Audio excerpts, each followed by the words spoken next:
Hello everyone! Welcome to another episode of Islands of Magic.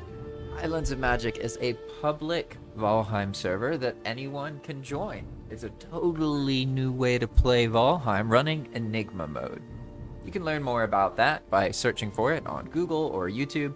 I've got content about it, or you could just read the mod pack page on Thunderstore.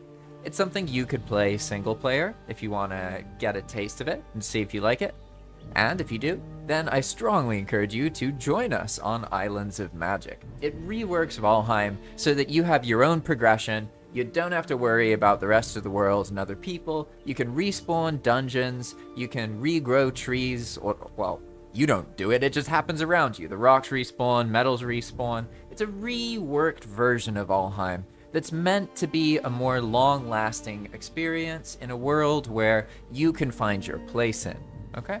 So you're welcome to join. And with that, I'm gonna get back into my adventure here.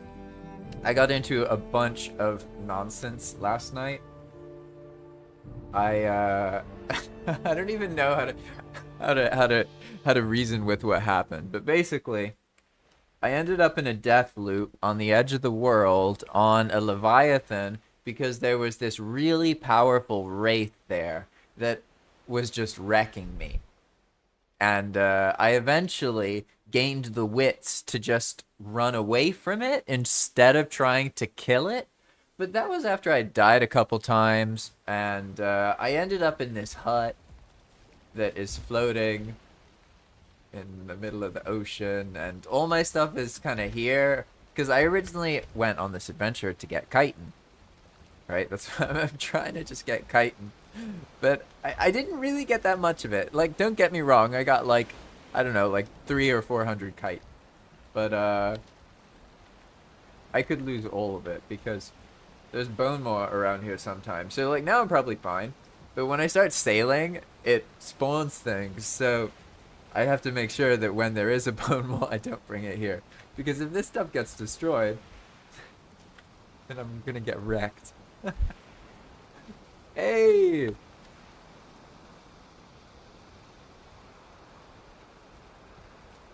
Welcome, welcome. Cool to see different names on the server. I think this is Yan. Ah, that's awesome. Good to see you, man. And hello, Drake. Welcome, welcome. Yeah, so this, if you haven't used this mechanic before, in Enigma mode, you can summon one skull that gives you stability for building, and you can make floating stuff with it. But you can't make a whole bunch of them, if that makes sense. So to do that, you can just go say and then skull.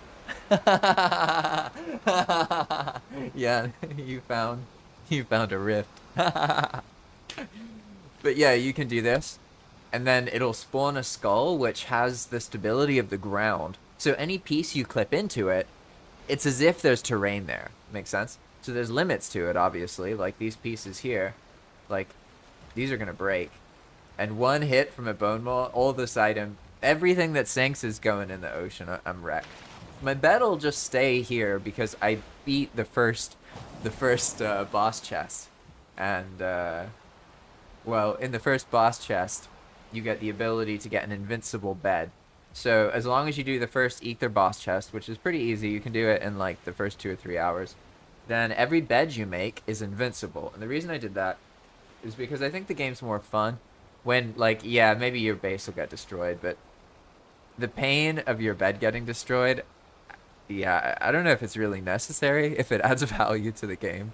I think it's just mostly a pain, and it kind of stops people from having more intense adventures. So that's why it's made a mechanic. So I just wanted you to all know about that because that's a new-ish thing since 2.0, and now that I'm playing, I see that I'm able to do things that I couldn't do normally. Like you can just go into a verger base or something and throw down a bed, or just like under a hut or something where it won't get reset. And like even if it blows up, it's okay. You'll always spawn there.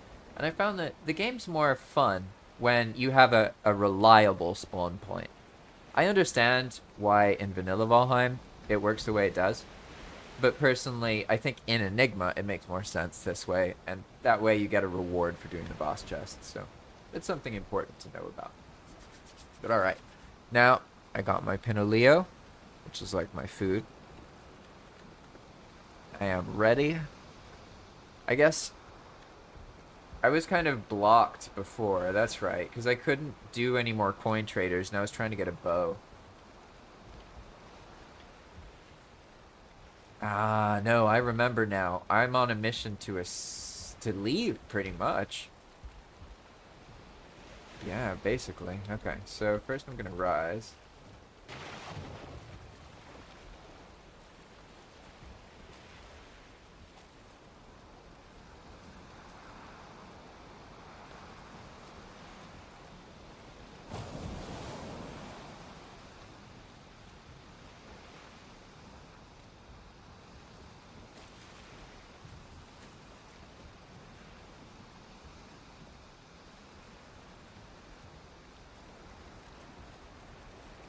Yeah, and it's finding out what a rift is. So once you find a rift, you'll know what it is. And the crazy thing about rifts is they teleport you and everything around you. So if there's a monster or a cart or another player, if you activate it and then you're there, you don't run away from it, it'll teleport everything that's kind of in the center of that circular area.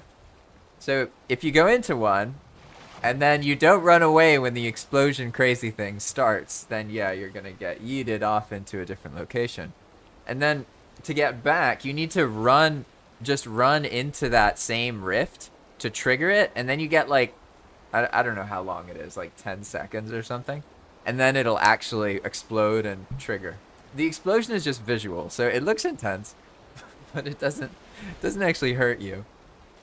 You can bypass it if you have a hammer equipped, so it's completely possible to build a base in a stone rift, but then anytime a player who isn't aware of the rift enters your base, they would just get teleported out of it.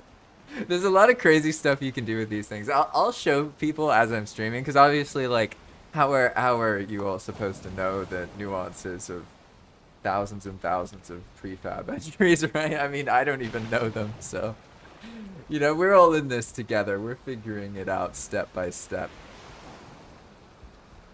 That's kind of crazy you found a rift already, and I hope you're able to get back. You should be able to just go back the way you came. That's how it's supposed to work, at least. Alright. Give me a moment here, I gotta think about this. So I can sail, but really what I need to do is fulfill that coin trader. I think I left the coins to complete it up there. I just had already done a coin trader recently, so I couldn't. So now I just need to go do that and then come back. Yeah, probably.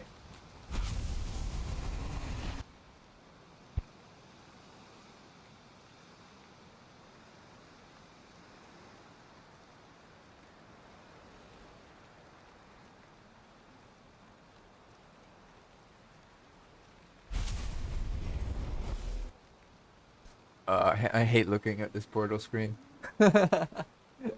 Something deep inside me just resents the portal screen so much. I was like, I thought I won the battle against that thing. And now I've put it back in.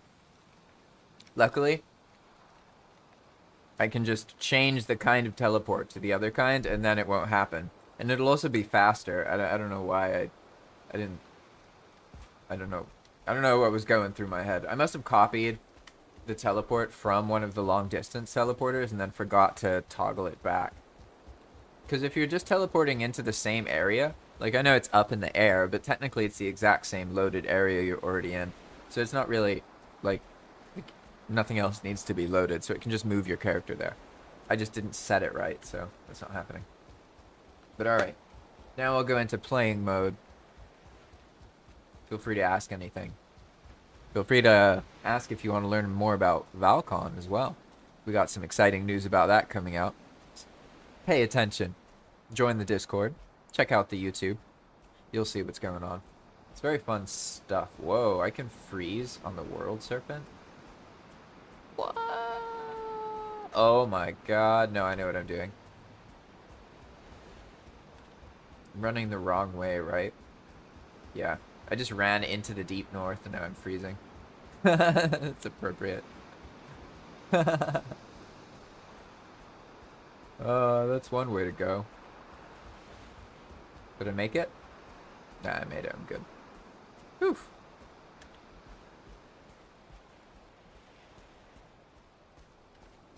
Alright, World Serpent Base to my left. Yes, okay. That's the problem with narrating, right? So easy to mess up and just do the complete opposite of what I intended. No bueno.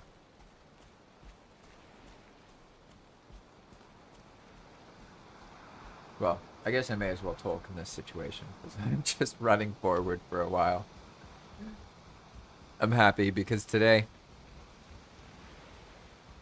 Oh, Yan asked a good question, actually. That takes priority. Let's see. So he said, any starter tips? Okay, yeah, starting tips for Enigma. Definitely the arrows are your friends. Fire arrows are your friends, but they kill you sometimes too, so be careful. But if you have even a crude bow, that's fine. As long as you have fire arrows, then you could actually fight in most of the situations you come across in early game. Fire arrows make the beginning of Enigma way, way, way more doable.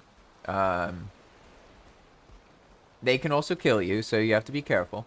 But I would encourage you to work with the fire arrows. Frost arrows are also incredibly powerful in the same way. They're even better, but obviously more expensive, a bit harder to make them, etc., etc. Aside from that, let's see. Your priority when you join, I would recommend you do the first boss chest. There are many more boss chests, right? There's currently boss chests for every Forsaken except Deep North. Yeah, and Power of Truth said it right. And learning the bubble block is really important as well. I actually wasn't going to tell him about that because I'm apparently in some kind of freak scenario where the bubble block doesn't work, even though it works for the other players on the server at the same time, so I can't, like, show how it works. But basically, in Enigma, to make melee more powerful, you can get a bubble block if you can survive one hit while blocking. You could have nothing equipped, like me right now, right? I'm in fists, so to speak. As long as the hit I take doesn't kill me, I'll get a bubble if I'm holding block. Now, if I'm not holding block, I'll just die. Make sense? So it creates this defensive mode where you can hold block and you'll have kind of a limited invulnerability. It's not invulnerability. Like, you can still very much die, and the more monsters, the more ranged monsters, the more poison and fire, you're just gonna get wrecked. So it's not quite that simple, but it creates this defensive posture where you can just hold block and you'll get a bubble. And not only that, but when the bubble breaks, which can be confusing because the bubble itself is removed, so the only way to see it is to, like, look in the top right and see that you have the bubble icon. And I did that because I just got tired of looking at the character in the bubble all the time constantly while I was testing, so I just got rid of it. I figured players would also feel frustrated that their whole playthrough as melee is just in this little bubble, you know what I mean? So that's why you can't see it. I know it's confusing. It is what it is. But what it allows you to do is get a bubble immediately from the very beginning of the game, right? And so, not only that, but when that bubble breaks, it will stun all enemies that are right next to you, allowing you to stun lock certain enemies that you wouldn't normally be able to. So it could be like a level, 2-star maximum health, whatever. If it's right next to you when that bubble breaks, it's going to get stunned. So you can take advantage of that, and it basically gives the player a melee stun and a kind of temporary invulnerability from one hit state. It's really hard to explain, but you practice it by just blocking anything. You could start the moment you join fighting Greylings. If you just, like, hold block, you'll see that something happens, and then boom, There you go. Oh, that's funny.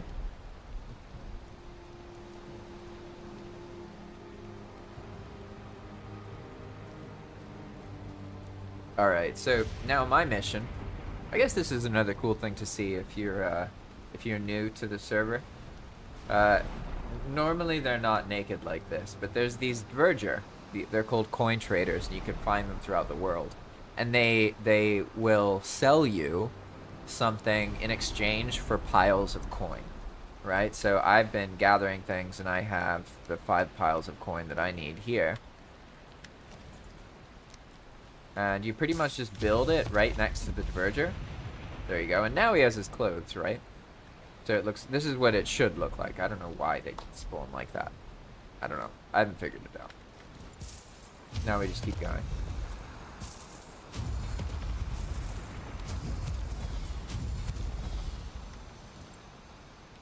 And then once we hit 0, we get the reward. And we get some little bonuses here, right? So I got some, like, gems and that kind of thing. And then, look at that. I got a level 48 fine wood bow, which is, like, crazy powerful. So sometimes you can get really strong stuff, right? And it's easy to be kind of misled, because a player would see that, okay, it's an empowered fine wood bow. The fine wood bow is, like, the tier 2 bow. You know what I mean? Like, so it's easy to not take it that seriously. But then when you actually get it, it's like, oh, it does, like, 170 pierce damage, right?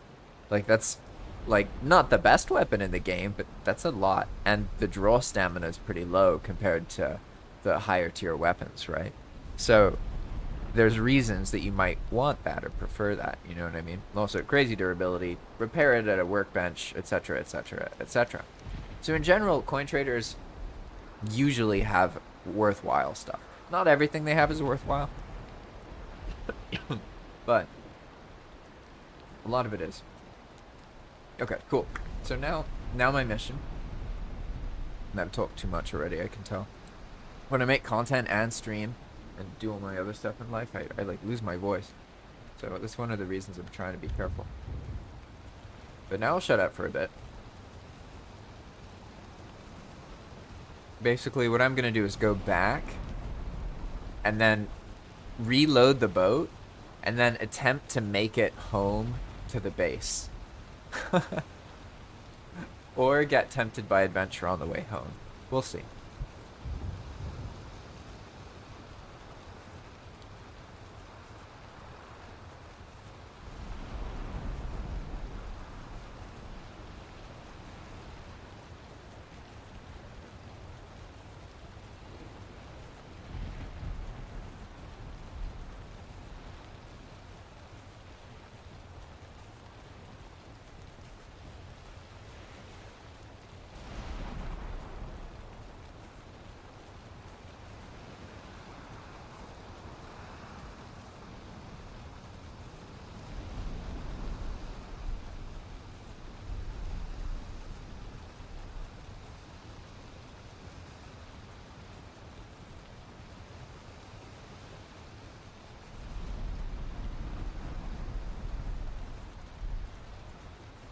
Okay. I think I'm getting closer to the spot. I guess I didn't really think of how to mark it. That was a bad idea.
think it was close to here. I don't know how I'm gonna find it though. Actually, I guess it's the end times for this cart. I'm just gonna leave it precariously close to the edge there. Yeah, okay. I remember this guy. Must be close.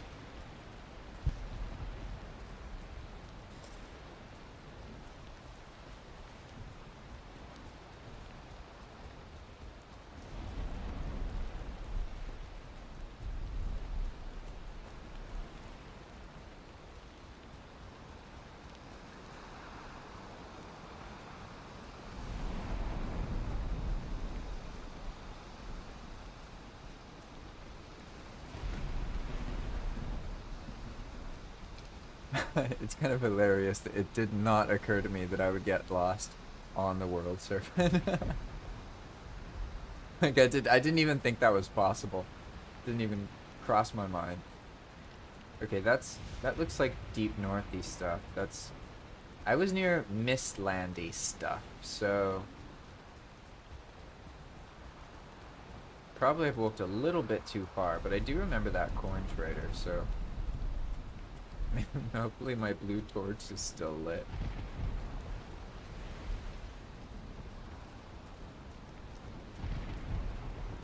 Oh, I have my pickaxe actually. That's right. I wanted to show you all how to harvest resources here.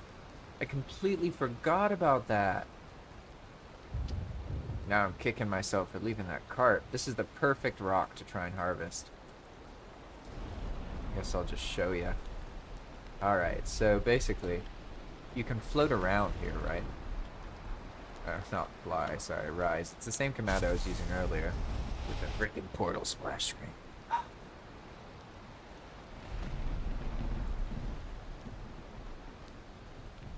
Now what I can do is I can land on top of one of these rocks, and sometimes you get lucky, and the rock is above the world serpent, right?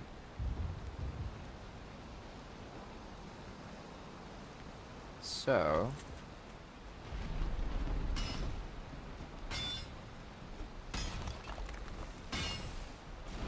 oh, I got unlucky. This isn't a poppable rock. Oy vey. Sometimes you get lucky and you can like pop the rock open and the whole thing will just shatter immediately.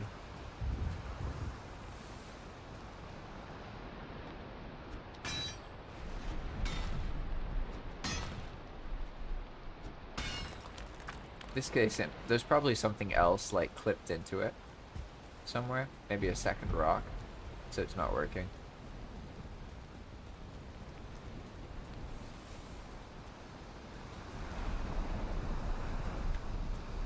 C'est la vie. I guess that works out because I don't have a cart to carry all the stuff with me.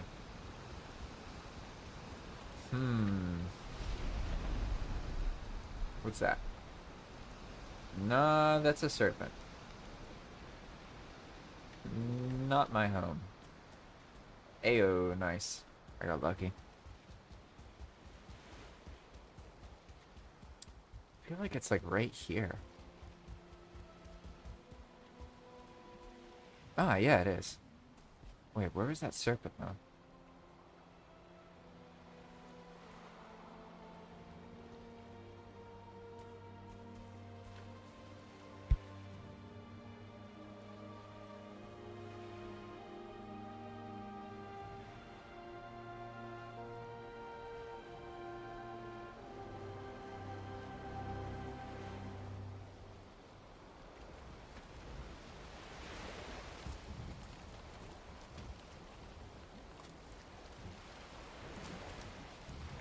Alright, it's time to pack up. This is my favorite part.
I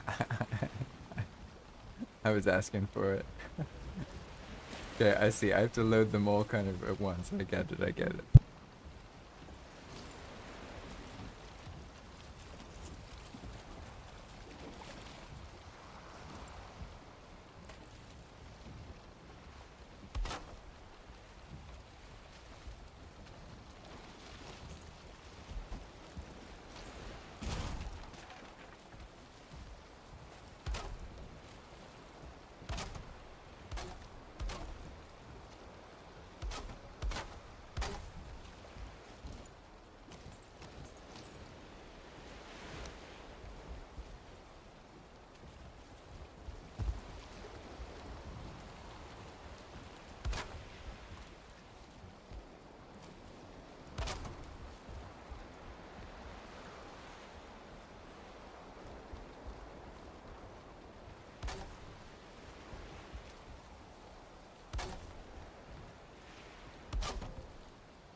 Hey, that's right. I got lucky. I found a level 3 one.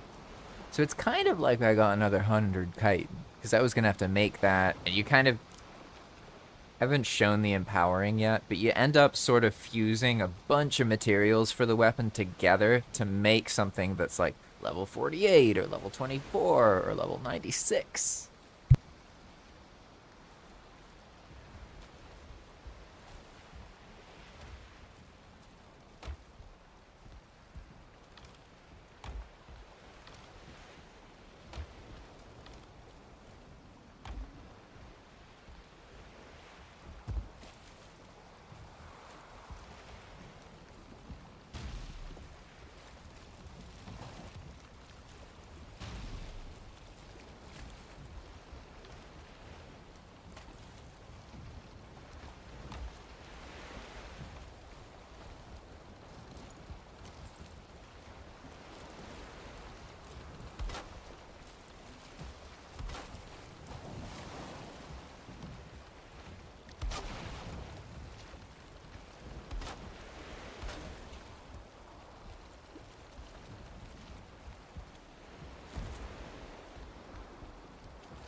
Hey, welcome left.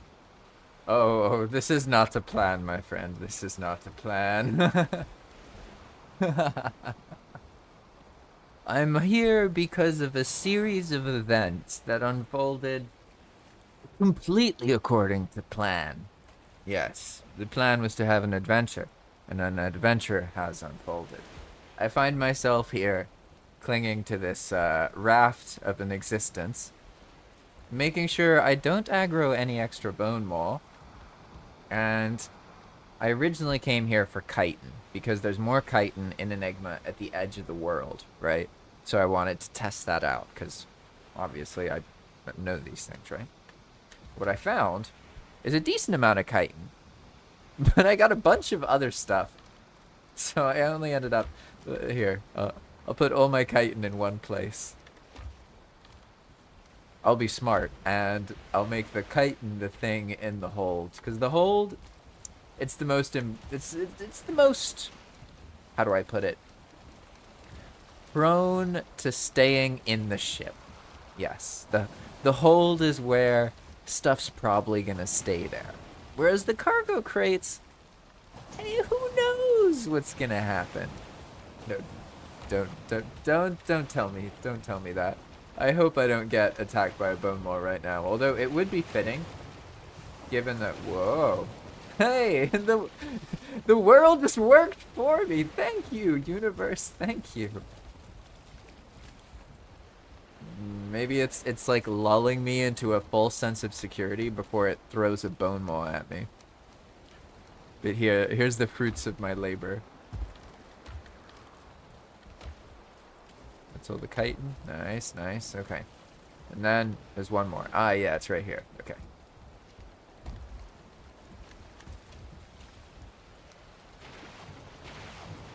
Yeah, and the dagger. So I guess I got 1, 2, 3, 4. Yeah, like 500 chitin. I don't know if I can even make a decent abyssal razor with that, but I'm gonna try. How much damage does this one do, actually? Let's see. 20. Okay, okay. That would be impressive, normally. But I just got this fine wood bow, so now I'm thinking, like, all powerful. But aside from the chitin, there's 2 other things that I got. I got... Where? Oh, yeah, it's here. This Slayer key. And the first player I find, I'm just going to throw this at them, so we both get this, and I'm not going to explain anything, and then I'm going to run away. I don't know who the next player I see will be, but that's the idea. So I got this key, which is one of my favorite items. I don't know where else, though. Alright, let's see. Yeah, are you having trouble with the boat thing? So, the way that works, you can do it once a day, and you get a free carve, and it's faster than a normal carve, so you may even be able to outsail a bone maw. But it only works if the prompt asked you. So you have to kind of walk to the water and get the yellow thing to show up and the message to show up. And then you can type boat and you'll get one. But I need to update that. It's actually in the list of things to adjust because right now it has like an extra check that causes it to fail without telling the player why. And I need to just make it so it just works. There's a couple things I'll do, but I figured, like, it's kind of better for me to play a bit more these days than it is for me to script, because I need kind of more eyes on the project, right? And that kind of thing. So it's more helpful if I'm streaming and, like, there to talk about and encourage people and show people cool things you can do. Because I can always do development stuff. And it doesn't take that long, so it's kind of like a 1-day-a-week thing. I work on the accumulated stuff from the playtesting and listening to people. There's a cooldown of once per day that you can get the free boat. So, once per day per player. And it resets, like, globally at the same time. I don't remember when.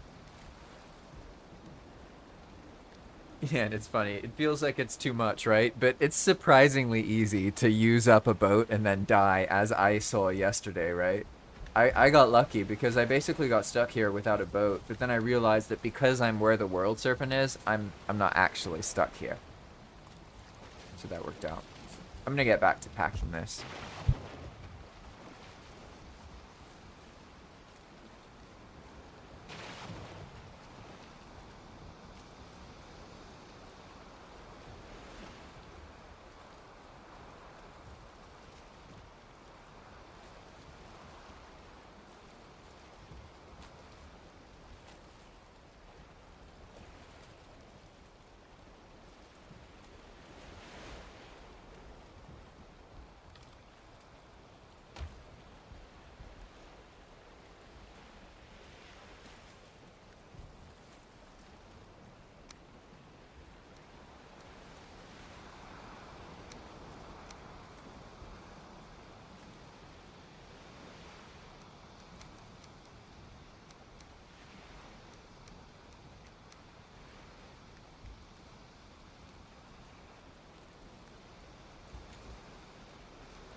I'm gonna leave this here, and I wonder if at some point someone's gonna find it. You know, to this just random outpost, just hilarious.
So it's the current way to make these cargo crates. Because I thought it would be cool, like, oh, if you place them, then it's like a secret way to build it. So you build 10 of them, right? And then it makes one. But it's a pain because it causes people who are actually building just normal shelves to, like, like go mad. I'm sorry, crew. So I'm in the next update, I'm replacing it with just a command where you can just summon one of these cargo crates and yeah, you'll get a free wood.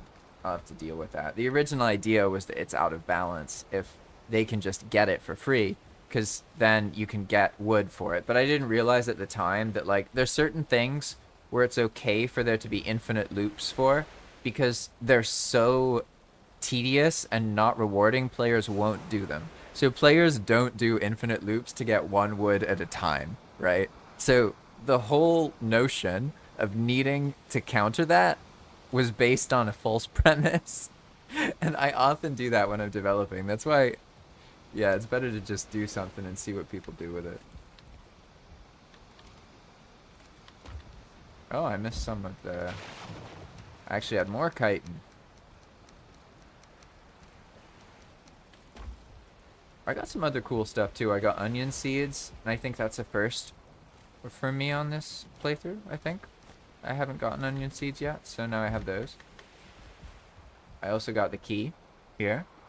And I also got this level 48 fine wood bow, which is wonderful because I was bowless. So, you, you definitely don't want to be bowless. It's no good. I'm really good at running away though, not gonna lie. That's kind of my specialty. Just run away from everything. That's how I stay alive. I also got this charred cogwheel. Yeah, nice. I think I can make something eventually out of that, right? Like the catapult, right? Yeah, I probably haven't looted some of the other materials though. Okay, so I can move around and all my stuff is now in these cargo crates. It looks like I don't actually need all of them. So let's get rid of this one. Get rid of this one. Oh, you can get rid of them by emptying them. Aside from that, they are invincible. And I learned that from experience that it's more fun if the crates are invincible. That way, even if your boat dies, you can still get the cargo crates back. So they end up being quite safe and reliable, which helps make the adventure more fun.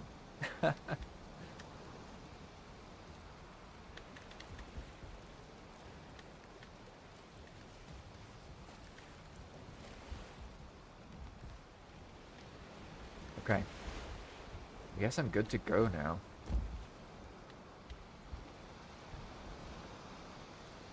Not leaving anything. No point in getting arrested, Buff, is there? Just gonna be sailing. Alright, now I have to manage to load all of these crates in during the wavy ocean, which is like, god dang, not ideal. Sign it. Yeah, what do you think I should tell people here? I'll put something up. Can be like, generally, so on Islands of Magic, it's not as private as most people are used to with Valheim. So generally, like, my expectation for other players is if they found something like this, they can do whatever they want with it. Like, especially when it's obvious that a player was just there while they were doing something else. Like, I love it when people build onto stuff and then you can come back later and, like, it's different, or, you know, part of it's destroyed, or I don't know, it makes the world feel alive, so I love that kind of stuff. So whenever I make anything, like, anyone's welcome to use it and expand on it and make it bigger, make it, like, totally change what I did. Obviously, if somebody did that to, like, my main base, I wouldn't be happy. But for this kind of thing, I mean, I'm literally just trying to survive. I was here trying to get chitin, and I ended up making a spot. Yeah, it honestly, it doesn't work for everybody, but I think Valheim really thrives when you play that way. Um, I'll try not to elaborate too much, but one of the consequences of dungeons not respawning is that players are much more hesitant to share with each other. They have a kind of concept that the thing is theirs and they lost a chance to get it if they give it away. So when you have respawning dungeons and you have respawning metal and the trees regrow automatically, you just don't really have to worry about that stuff as much. You know, you can go on an adventure and give half of the iron away to the other person. And, like, you didn't just deplete the world by doing that, you know? So, like, that's a lot of the stuff Enigma does aren't really player facing. It kind of, from a game development perspective, looks at the gameplay loop of Valheim in the multiplayer that I've witnessed in my experience in Valheim servers and with my friends and when I first started playing and what that was like. And then tries to kind of rework it to be more accommodating of the things that Valheim is really strong at. So, like, Valheim doesn't do well when there's a lot of players close to each other. But it does really well when you know there's other players out there in this world. It feels different than when you're playing alone. And when you come across things and you find stuff that other people made in their adventures, you know? It's really cool. Yeah, that's a good idea too. That's a great idea, MD. And that's what I was trying to explain, is that for a lot of Valheim servers, the culture is more like make a ward, um, keep it safe from the trolls, if that makes sense. So here, it's not like it's not like that, because you do have to, like, sometimes a player might join and they have bad intentions or something. You know, that's happened. I've always dealt with it, but it does happen. But for the most part, yeah, people are more communal here, and the server's set up to accommodate that, so you don't have to worry as much. Maybe somebody will, you know, help you out or give you something if you want. Sometimes people don't like being given stuff. Like when I play, I don't like it when people give me stuff because, like, I guess it depends what they give me, but if they give me, like, a really powerful weapon, I'm just gonna, like, throw it away or, like, destroy it, basically. But if they give me something that is, like, relevant to where I currently am and is useful, then I'm more likely to use it, right? But that's different for everybody. Some people just love getting a gift from someone, and they'll have a blast, and it's not gonna mess up their experience. So all they really ask when you play together is that you keep in mind that other people might enjoy different things than you do, and just don't get in the way of them playing the game the way they want to. And as long as they're not getting in the way of you doing that, and you guys aren't having any problems, that's why I just let people kind of do their own thing. You can join on a powerful character, a new character. You can use different client-side mods. Some people even turn the no map stuff off. I don't really mind as long as you don't share screenshots of the map in Discord, then I'll delete them. And that's just because, like, if I don't want to see the map, I don't want to open my Discord to look at a message and then accidentally see the map of an area I'm in, if that makes sense. I want to make that decision myself, not have someone make it for me. So that's the only thing to keep in mind, is like, if you share a map, share it privately, unless you draw it.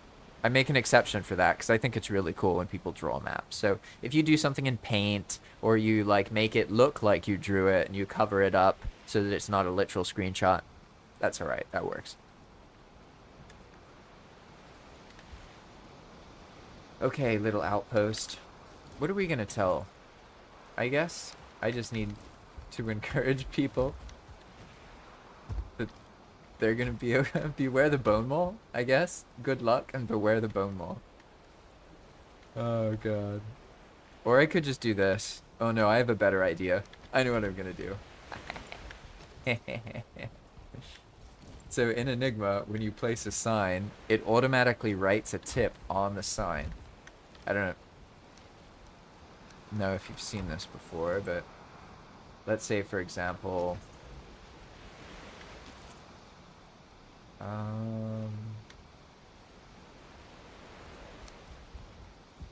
yeah, so if I place this here, then you see it gets something on it, right?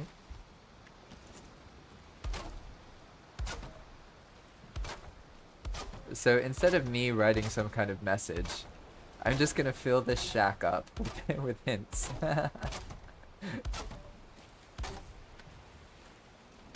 Because to be honest, whoever finds this, they're probably like sailing away from something, or they saw this. You know what I mean? Because it's literally at the edge of the world.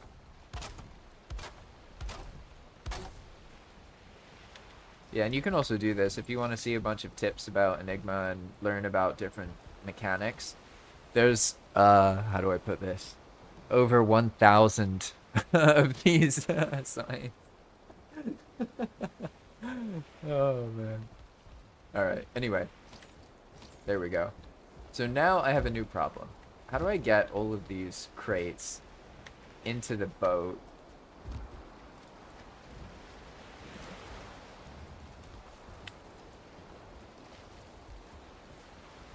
Because this happens, right? And then it tips them over.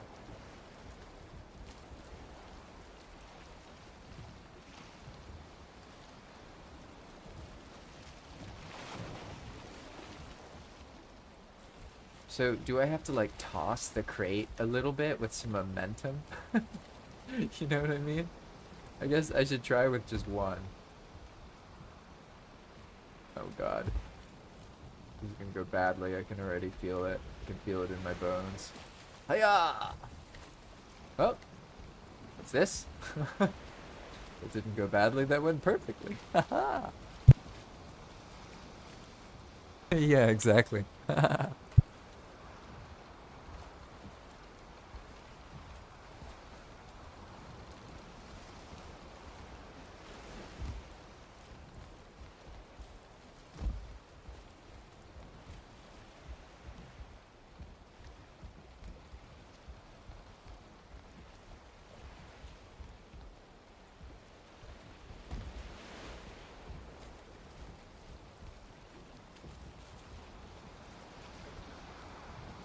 Timing.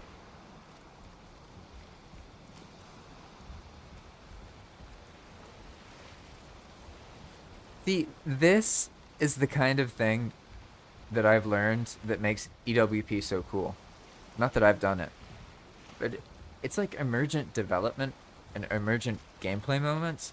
Like, I never imagined that by giving players the ability to make an invincible cargo crate, that would make it possible to be in a situation where I learned the nuances between loading up a ship in the ocean with high waves versus loading up a ship in the interior lake or river of a continent in Valheim where it's perfectly still. Like, there's all of these tiny little nuances, or how the cargo crates stay in the ship as long as it's not really stormy or rainy and I'm staying on the first two speeds. But then on the later speeds, I might lose a crate. Or if it thunders a bunch and it gets really, really wavy and I sail, I'm going to lose a crate. You know, there's so much depth to it. And it's like, I love it. Like, I just love it.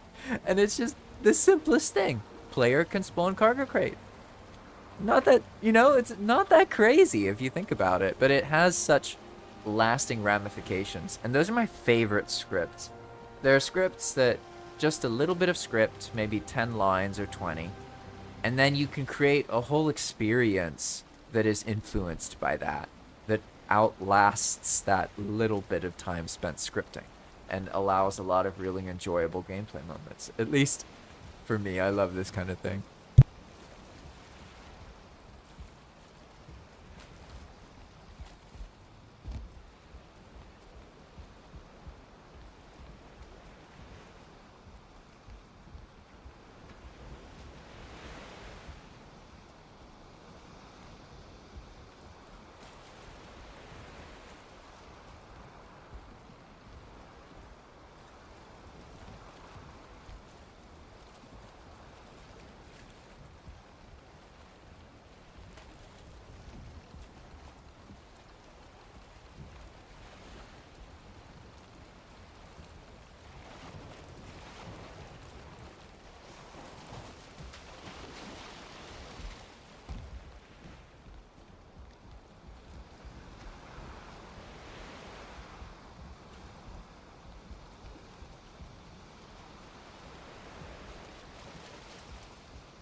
I feel like in one of those Pokemon puzzles or in Zelda, and you you like slide the piece into the corner, and then you're like, ah, God, I cannot pull, only push. No, my greatest weakness.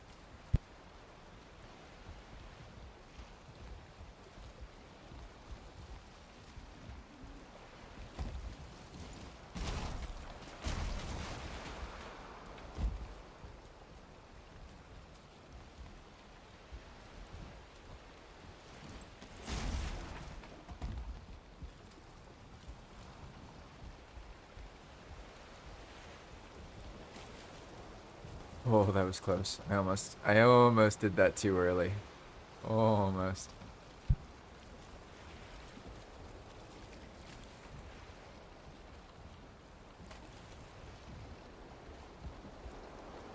Oh, I was, yeah. It's too high up. I messed everything up.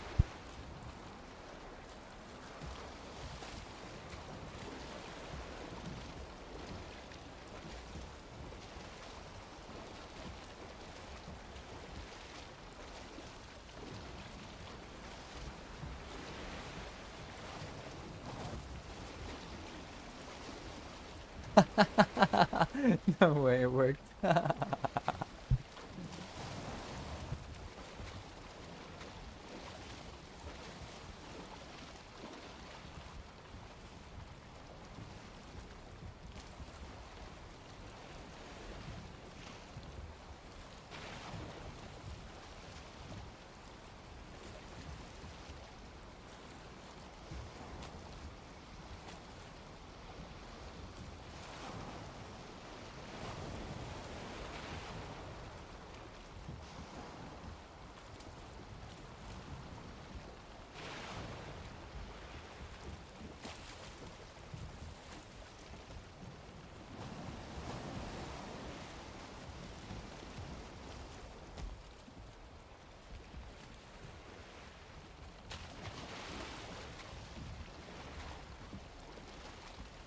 Ah, yeah, I have to be standing to push it, right? I think I can push it a tiny bit.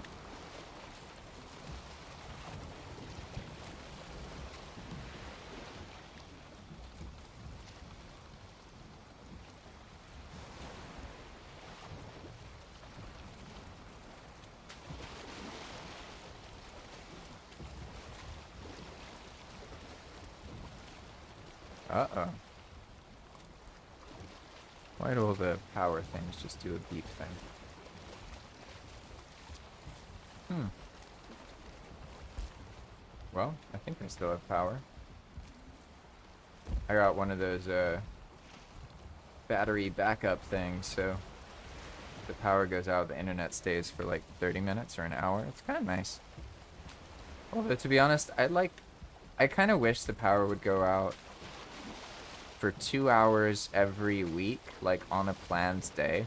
Because I've noticed basically, like, when there's no power, I do all my chores, I clean the house, I garden, I just do everything else because I can't be distracted by the internet, right? So my brain is like, oh, none of that's possible right now. I guess I can do what I actually should be doing before I use the computer, you know? But I'm still kind of like a little toddler kid, so, or a teenager, I guess. Sometimes I'm like, I don't want to go to the grocery store. I want to make YouTube videos all day.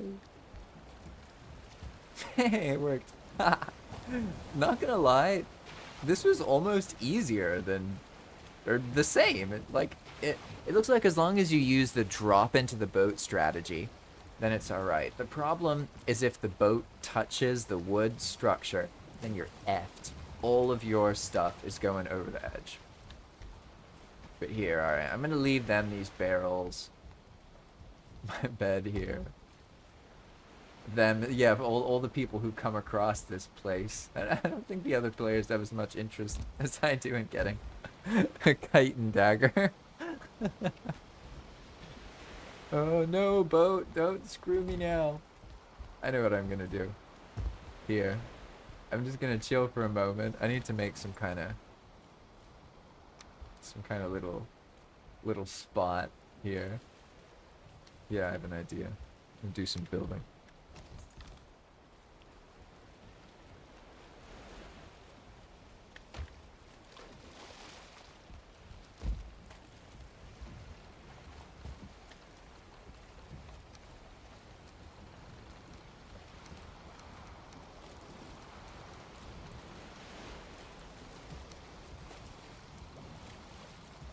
How deep? Let's see. Deep. Pretty deep. I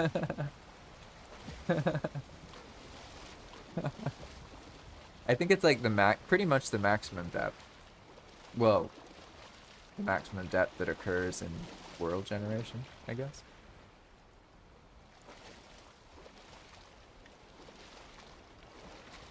Yay! It's nice when the waves help you out.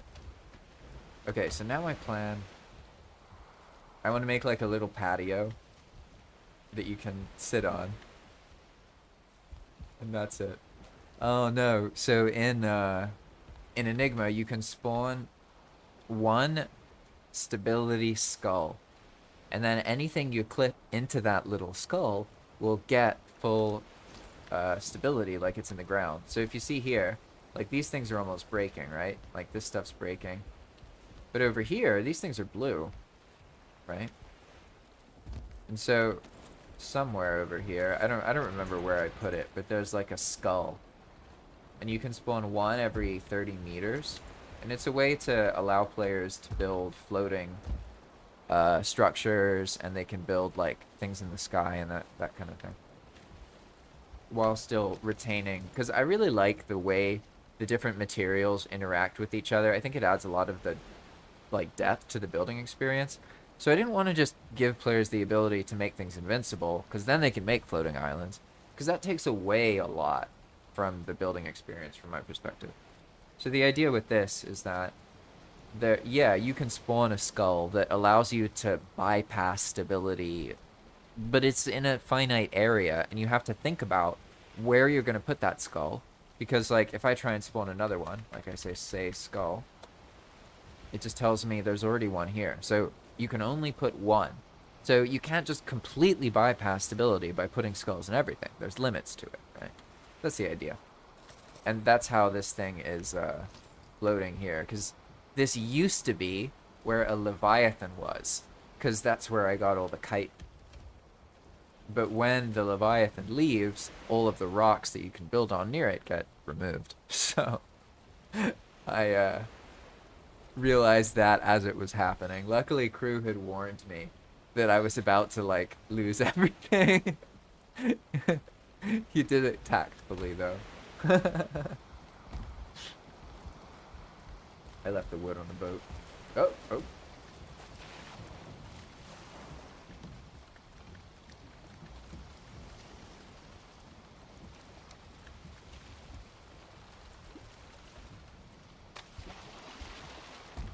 Alright, so all I'm trying to do is just make a simple little spot here. Nothing fancy.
Oh, can you tell I don't play platformers? I'm just gonna go to the actual staircase. Seems like a smart idea.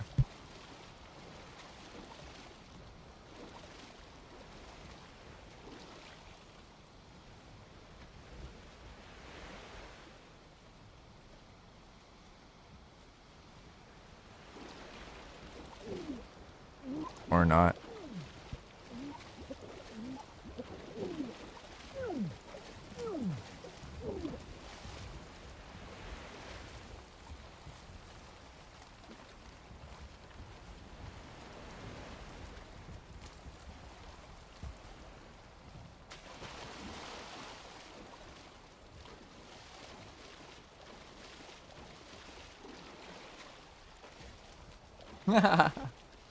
The struggle beforehand made that great.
Hey, that's awesome, Steam.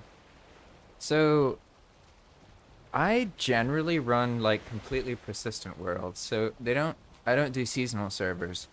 That being said, I've learned that sometimes it is better to not maintain the same server for too long, if that makes sense. So I want to say like 2 years, but I'm not fully sure because the server that I ran before this one, Path of Magic, which is still running, um, the idea is a persistent game world that continues.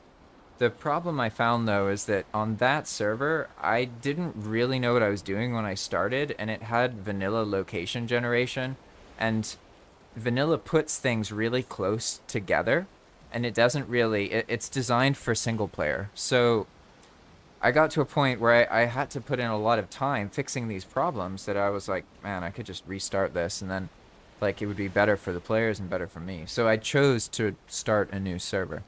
But in general, I don't like doing that. Like, I'm not somebody who wants the server to just be super populated all the time. I don't really care too much about that. As long as there's between like, you know, like 2 and like 10 people playing each day, I'm happy. I don't need a bunch of people playing all day. It's not I don't think it's necessary really. But the idea, yeah, is a persistent world. I can promise you it'll be around for at least a year. I would like it to be around like, you know, 2 years probably. But I'm more saying that because I don't know what'll happen with me. You know what I mean? I love the idea that I'll still be able to maintain everything, and I don't see why not. Because I make YouTube videos and I have that sponsors that posting. Basically, I can get the server for free because I market their videos, so they give it to me. Make sense? So it doesn't cost me anything to keep running one server. But if I have more than one server, then I have to pay for it, right? So what I did to end Path of Magic is I told everyone about this server a while ahead of time, like 2 or 3 months. And then instead of just getting rid of Path of Magic, they overlap for like 6 months. So this is the main server now. This is where my focus is. But players can still play on Path of Magic. It's just I'm not paying as much attention to it. And then in 2 or 3 more months, then Path of Magic goes down. But I publish a YouTube video about its history and make the world file public for everyone to join. So that's my approach to like retiring a server. I do best if I'm just focused on one server I'm managing. So for the moment, I want to just manage Islands of Magic, and it's designed for people to join and play, regardless of where they are, right? That's why for me, like, yeah, it's cool when the server first starts and there's a bunch of people playing, but that's kind of boring for me because any Valheim experience is like that. When you first start a new vanilla server, you can get a bunch of people to play for a couple weeks, but after that, it's really hard to get people to come back. So that's where Enigma Mode was designed and where I need to actually really test its efficacy, like its efficiency of like, okay, does it last longer than normal Valheim? Can you play it that way? You know? And that's why I'm doing this playthrough. So I hope that answers your question of how long how long the world will go for. It's definitely a long-term thing, not some seasonal thing that resets every couple of months.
No, I don't have anything to put on the table. I feel like I need a little a little something, but oh, I guess I could actually. I have a forge right here.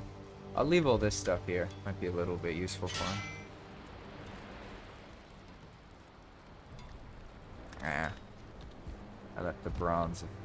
I think it's unsmelted. C'est la vie. This works though. That's all I was trying to do. Nothing fancy, just some circular nonsense here. I guess there's no point in having the table. Nice. Alrighty, so now I'm gonna go make some coffee and stretch a little bit, and then I'll be back and I'll do my sailing adventure. And remember that ValCon is happening on April 17th to April 19th. It's a weekend event, 3 live streams, 1 each day over that weekend, all produced with content made by you, the Valheim players. Really cool event, and for the whole week prior to that, we'll be showcasing a bunch of Valheim servers that you can play on. I decided this year not to do anything with Enigma, but that's only because I think I can contribute more to the event by helping everyone focus more on all the other projects instead of trying to show just my project. So it's going to be really, really cool. I'm hosting the Hype Week live stream that's going to be on April 11th, and all of the hosts will show their trailer videos. Whew, those things are super cool. Really excited about them. I'm actually going to start publishing them to the ValCon YouTube channel pretty soon. All right, I'll be back. Going on a break for a bit. Be back in 10. Yeah, okay, so at 4:22, I claimed I'll be back in 10 minutes. So I better be back by 4:32.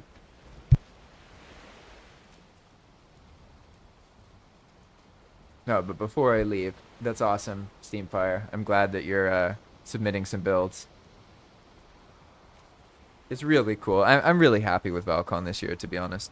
Last year I felt kind of confused and I was more overwhelmed, whereas now we've got something for everybody. There's stuff to play. It's not just about watching live streams. You can submit your builds. You can look at other stuff people build. You can explore different servers. And you get connected with people who run Valheim projects year round. So I think it's going to be really cool, to be honest. Not to mention that Iron Gate, they gave us a nod of approval this time. Good stuff. Now, okay. Now I'll be back.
Alrighty.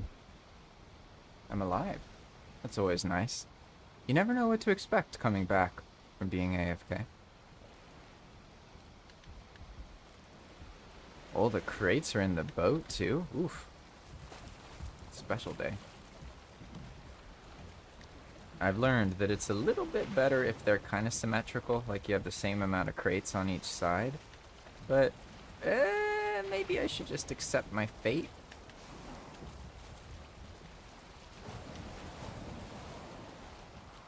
Well, alright, whatever. I'm gonna accept my fate. Alright, what do I do here?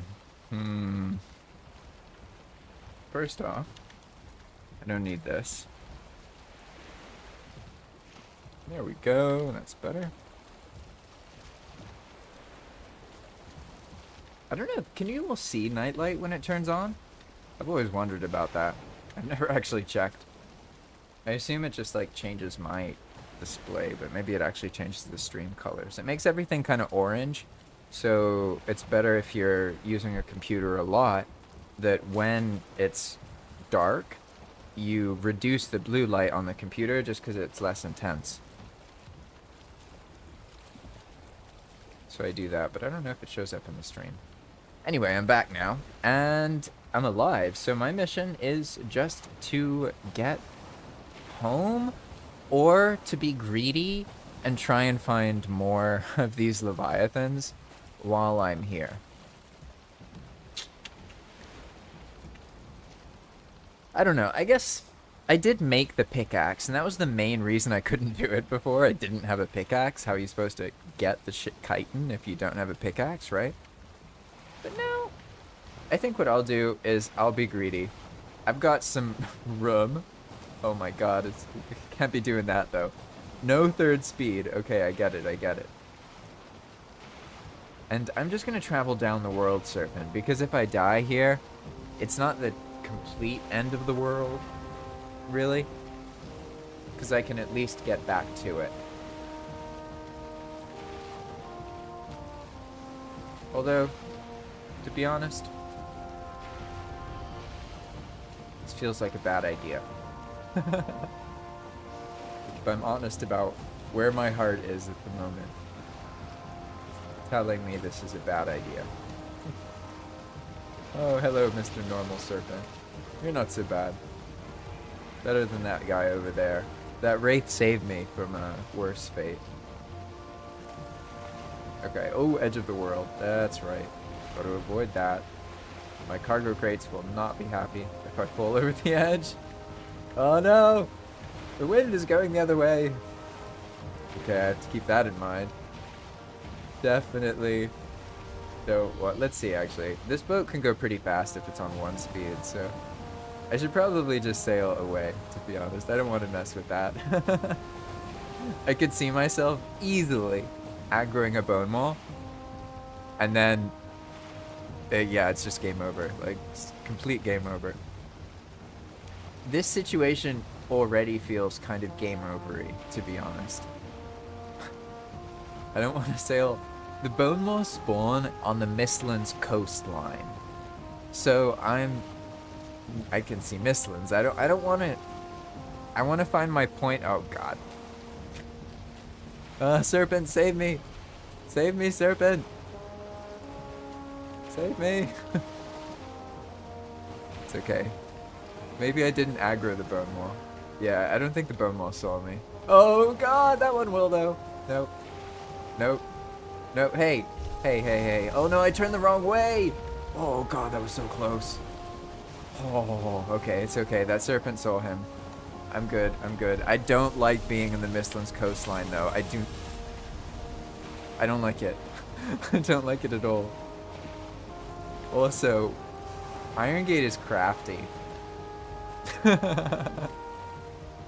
The serpent roars for its first attack. The bone maw roars on its second.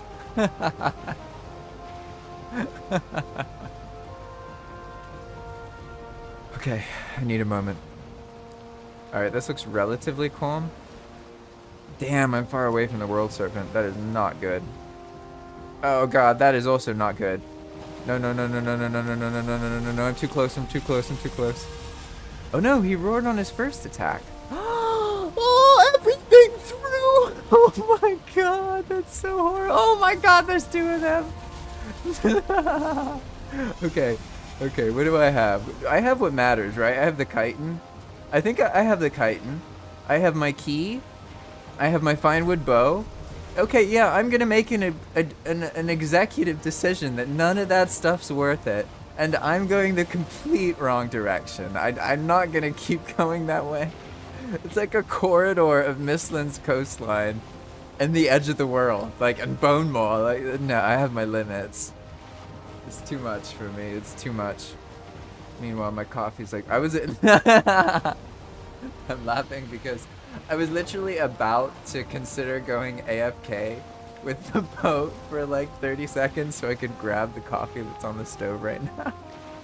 And then all that shit happened. I lost all my crates at once. That was comically absurd. That's never happened to me before. Usually I just lose one or two. Okay, one second. Gotta be fast.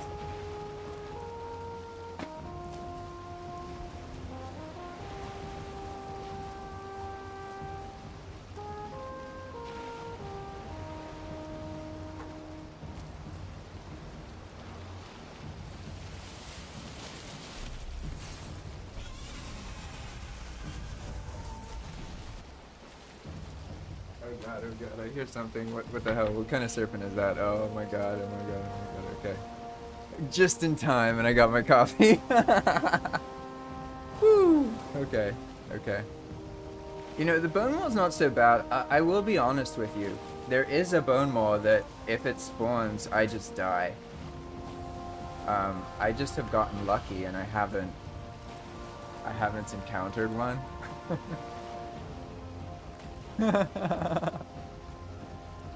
Oh, okay. Now I have to think for a second. What was in all those crates?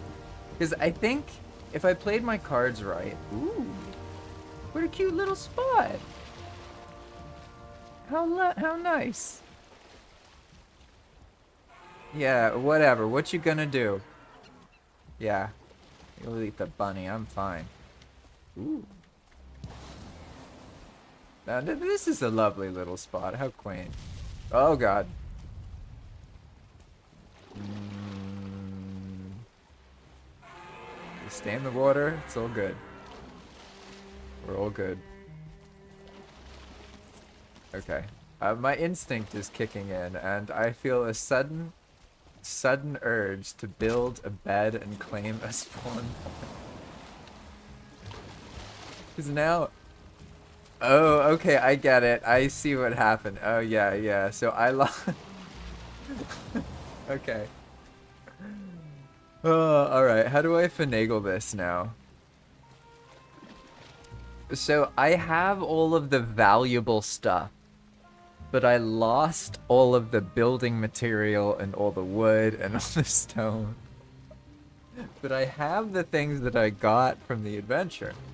But now I have a new problem. I don't have 10 wood to set a spawn spot. But the important thing is, the coffee is no longer in the kitchen burning. It is now next to me. Give me a moment. Setting up my chair here, hoping I don't get wrecked by seekers. Luckily... Oh god, what is this? Oh no, that's just his tail. Okay, okay. All good? Yeah. Oh, I had the material to make some fire arrows there. So I haven't followed the basic tenet of surviving an Enigma. Having fire arrows or frost arrows or poison arrows. Oh, tragic. So now I'm confronted by a dilemma, right? I just lost a bunch of stuff, but I'm still close to that position and I didn't die. So I could just sail by there. That sounds so dumb, though. I could also try and get there on the land.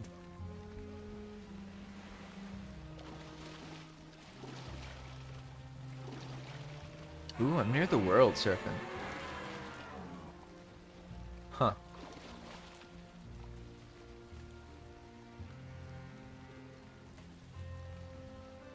Does that mean...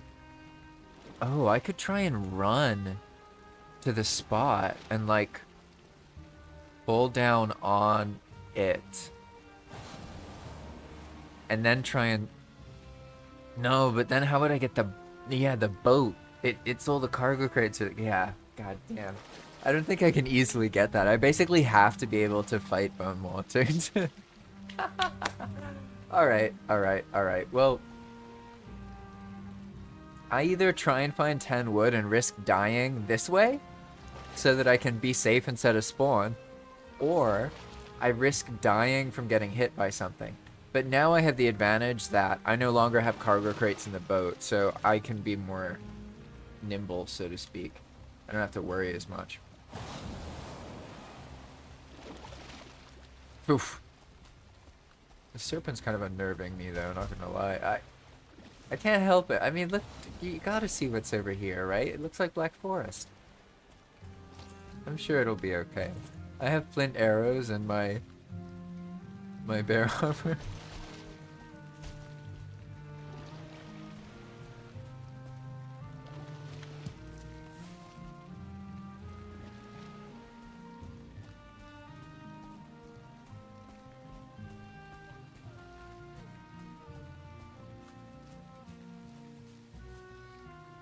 Gotta say, that was one of the coolest entrances to a Black Forest I have experienced. There were many things I thought would be on the other side of this crevice. A Black Forest was not one of them. I fully thought it was more Mistlands for some reason, even though I saw the tree when I looked. Now, of course, I'm gonna get, like, mauled by a bear.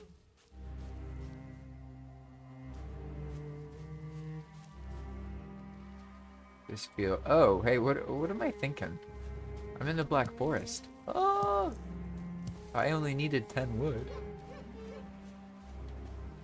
For some reason, I did not... Ah, yeah, because I probably died at some point and lost my axe. That's right. What a spot, though. Look at this. How cute. Yeah, I want to summon my boat in this pond. Actually, I would get the wood material, but I know from previous experience that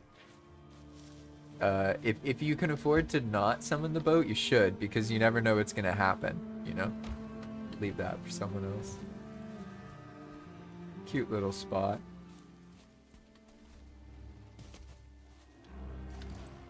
Alright, let's test out this high-level bow here. Ooh, hey! These are shitty arrows, too. Nice. Nice!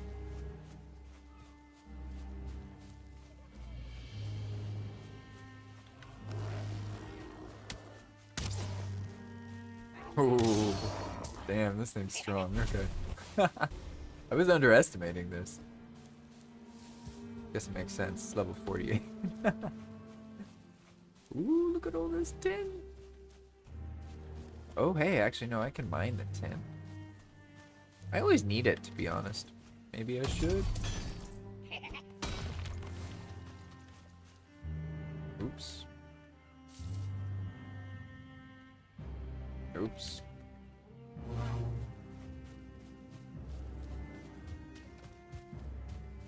Well, now I got what I needed, and I have to keep in mind that I'm spawn pointless.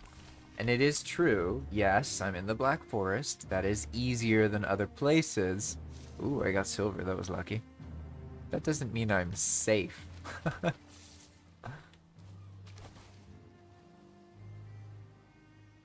guess I don't need this, really. I'd rather have more tin. Okay, cool. Can I get a full stack of tin, though? I mean, that would be cool.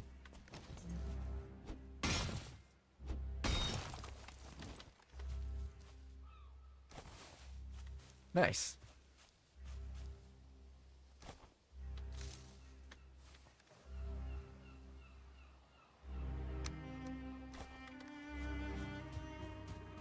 Okay, now I just gotta get back. I guess if I'm smart, I should make the the little spot here, shouldn't I? Which I guess means I won't worry about this spot. I'm gonna use this to store stuff. Oh, I won't be able to craft from it. That's right, because I didn't build it. Oops. Okay. Main thing I need to do is just make a bed and set it as a spawn, but to do that, it has to have cover. So it'll function without cover, but to set it the first time, it needs cover. So sometimes you can get away with like this. Yeah, there we go. Hey, Crumbs, how's it going? Good to see you. Been on an adventure. And I don't know when it happened. Maybe it was like 20 minutes ago. But I put everything from the past, like, I don't know, two or three sessions into a boat. And I was sailing. And then all in the same moment, I got like surrounded by some bone wall near the edge of the world, and the boat, I turned it perfectly at the crest of a wave to artfully fling all of the cargo crates out of the boat at the exact same moment. I've never done something like that before. Normally I lose them one by one. This time I found a new way to lose them. And I had to run away because I was going to get blown up by a bone wall. This guy's okay. As long as I'm not in the water, he's okay. I like these guys. They keep me safe from the other serpent. And so then I hid and I ended up over here. And so that's why I just set that spawn, because I'm debating like what I want to do. Because I could try and get the stuff back. Which sounds really fun. But I'm gonna die. So I needed to make it so that if I die, I just come back here instead of go like out into my shack in the middle of the ocean with no boat. Oh, okay. So now I guess realistically I need to summon. That's right. Yeah. Oh yeah, one second. I need to log out and log back in to reset it. Oh no, I can't use it next to a boat, can I? Yeah, I have to be like 20 meters away, I think. So I haven't used my free boat for the day, but I blocked it like an idiot. And then of course, as soon as I blocked it, I wanted to use it afterwards. Tragic.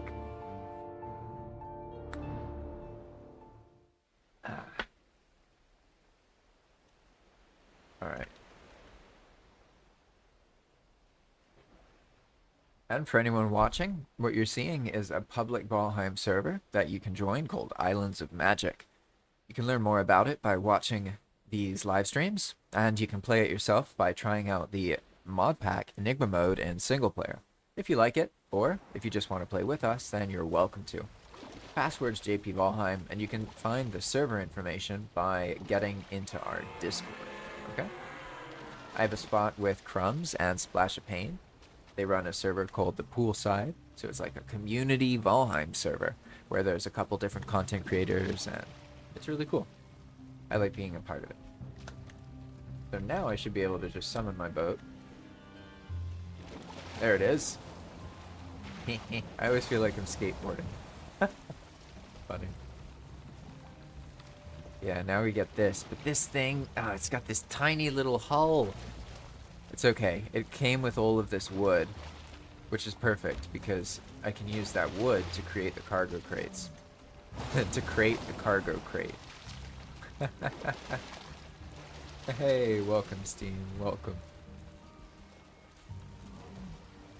Yeah, I'm hoping at some point people will like live stream when they're playing on Enigma. Someday. Someday.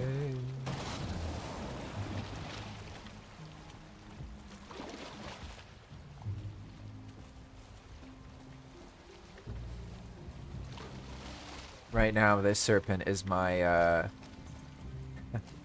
my bone wall protector, because they fight. So if a bone wall shows up, this guy will fight him, and then I can run away. My advanced strategy.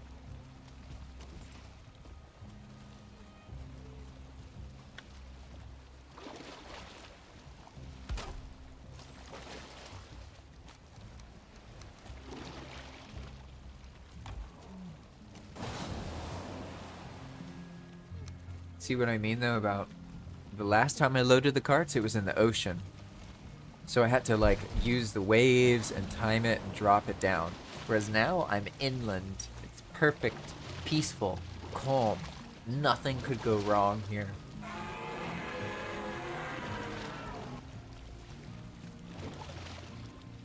Haha, hello Amador.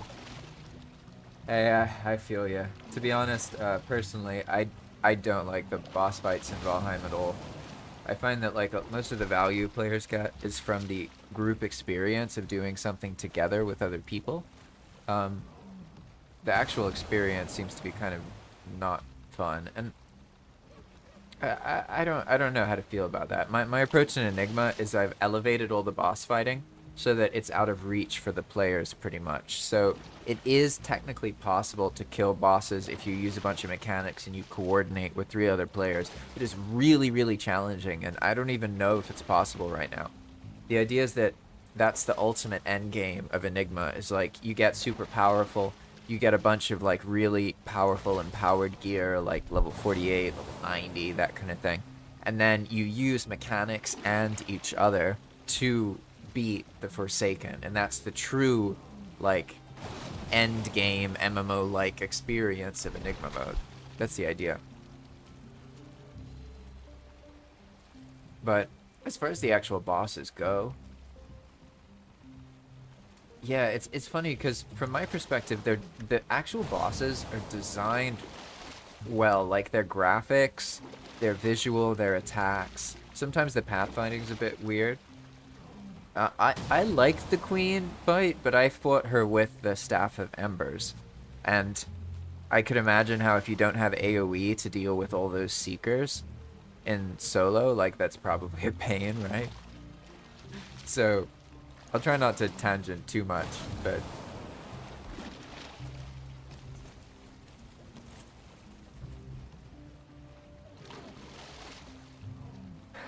yeah, I understand. I definitely understand. Yeah, it's funny. This my whole experience actually started when okay, let me put it this way. The beginning of this project that is now called Enigma Mode started when Mistlands came out, and a friend of mine played Valheim with me. Makes sense? But I came to understand that he didn't really like Valheim that much. He more so just wanted to talk and hang out and these things. Which is fine, you know, I just, like, for me, like, I'm the kind of person where, like, I like it when people are direct and they say what they want. I really don't like it when people are, like, they say they want something, but they actually want something else. And then if you ask them, they get mad at you, and it's like, God damn it. It's like, people are so cryptic, you know what I mean? But anyway, my point was that's kind of the struggle, right? Is that the game itself, it doesn't always do the best job of guiding you to its shining moments. That's how I like to look at it. Valheim has a lot of shining moments, but the way that it makes the player progress, and especially the more meta and min-maxy and that kind of thing the player's playstyle is, then the more it just kind of like falls off a cliff.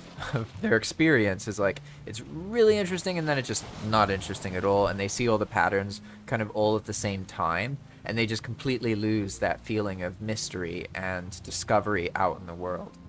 And that's, at least, that's how I felt playing thousands of hours of Valheim. Or I think at the time it was like 1,200 hours was when I started to feel that way, something like that. Whereas now, I think mostly Enigma development, I've put like literally like 2,000 or 3,000 hours into playing and mostly developing this project, which is crazy, you know? And it's not just that, because there's other people as well who played constantly, like the whole time I've been developing it, and that has been so incredible. And I think that's kind of what Iron Gate is missing. That they're missing that kind of connection between those who alter the world and those who are playing on it. And because of that, like, they live in a different world, and the players live in a different world, and they don't really communicate with each other a lot. It's kind of sad, you know? So I'm hoping that over time, the Enigma project can inspire a bunch of other projects, because it shows what is possible, and people didn't realize that before, right? But that all depends on, like, actually getting people playing it, and to do that, I mean, even how it is now, like, I mean, I've had a blast, but there's a lot of stuff I need to polish and work on. So as much as I love getting more people to play, at the same time, I don't want to experience what Iron Gate experienced, where they had, like, some people playing consistently who were devoted and alpha testers and stuff, and then suddenly it's a viral game with millions of people, millions of strangers who you don't know just there. And I've already experienced that kind of thing online with my YouTube channel, and it was horrible, like, absolutely horrible. So I don't want to deal with that again, like, in all honesty. I just don't.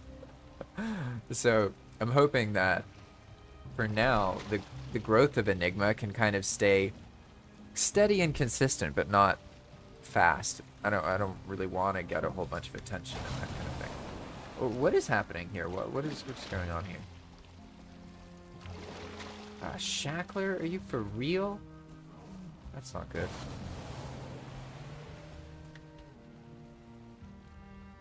Let's see, let me look at your comment here. Yeah, it's funny, Steam, because, so, the idea with Enigma is, it is crazy, right? And what I'm showing is the more crazy parts. But that's more because this is how I like to play. Enigma itself is meant to be more flexible, so if you want to, like, stay in the meadows and the Black Forest and just do, like, a bit of dungeoning so that you can get coins, and then you can buy Ashwood and Grouston, and you can build with all of the materials, but just stay in that earlier part of the game that you feel more comfortable in.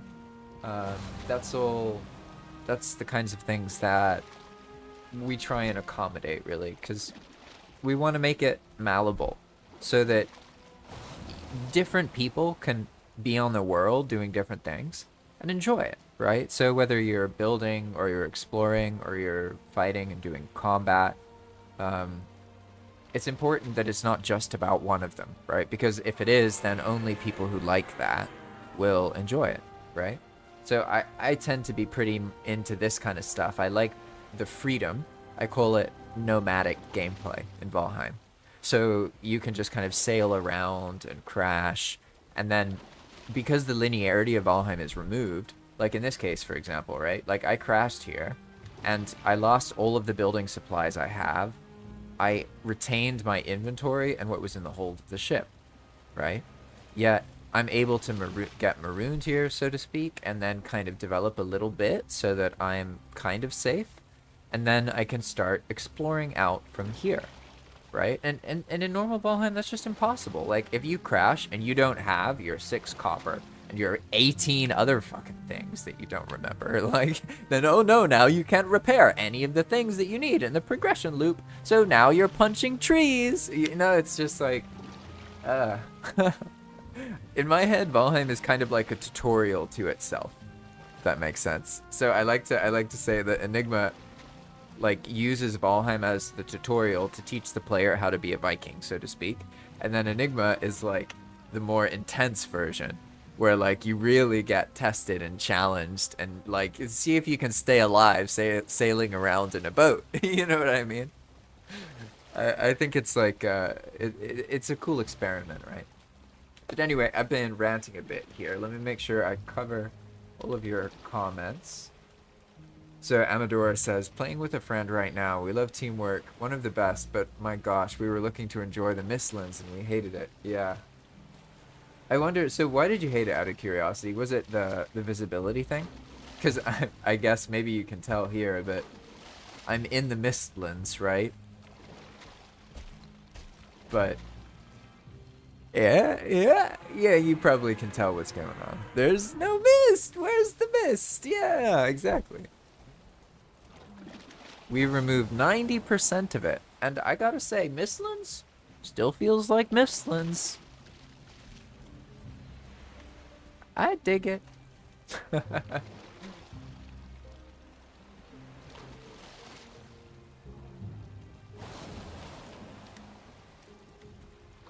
Alright. Back on target. So I'm gonna attempt to acquire the cargo crates that I left there. I'm gonna build a temporary boat that has enough storage to grab a couple of them. And then I'm gonna go off and see if I can survive. But I'm just warning you now, I'm gonna die. I really don't think I'm gonna survive this.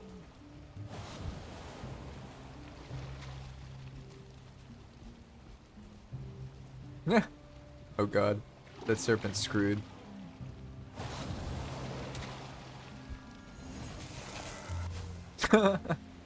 Yeah, these things, they do so much damage to the serpents. I guess it's because of the serpent's frost weakness. No, wait a second. Whoa, I just put 2 and 2 together.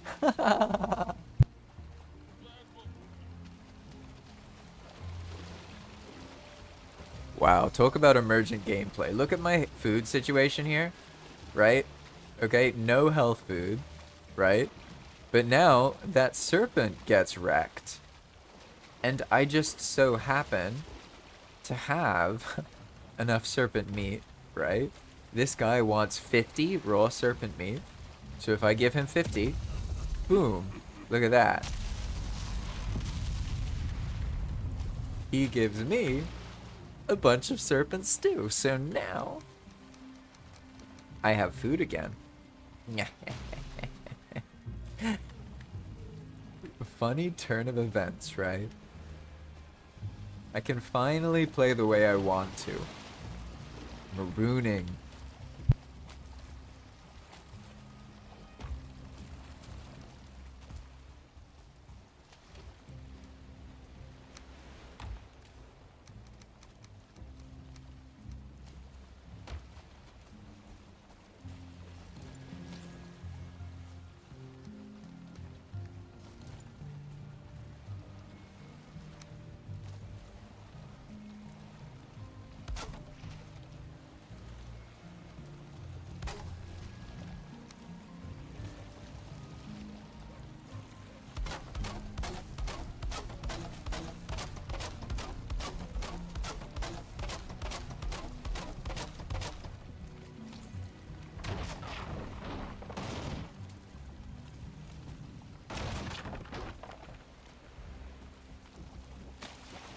Let's see, I guess the boat had 6 of them, right?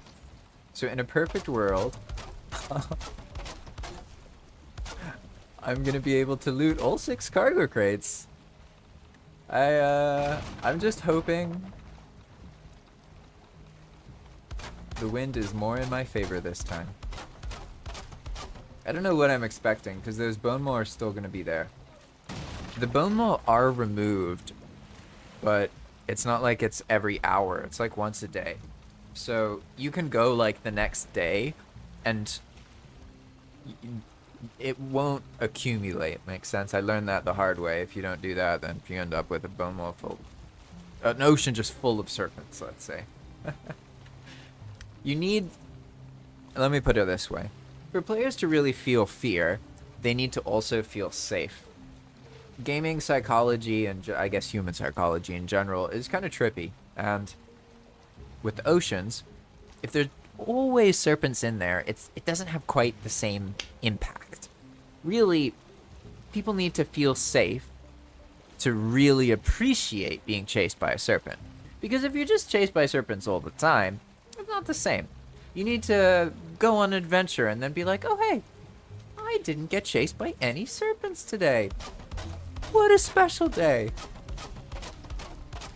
But if that happens too much, boring. You know what I mean? Oof. It's what? Confusing.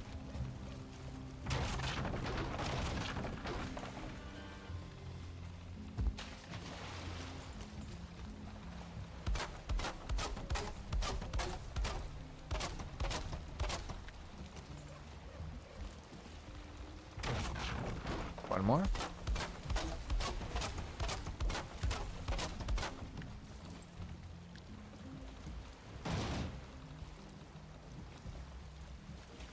Okay, in theory, this is everything I need. Oh god, this boat has so much less health. Oh gosh. Yeah, so I should be able to go off and in theory survive, but how do I get back here?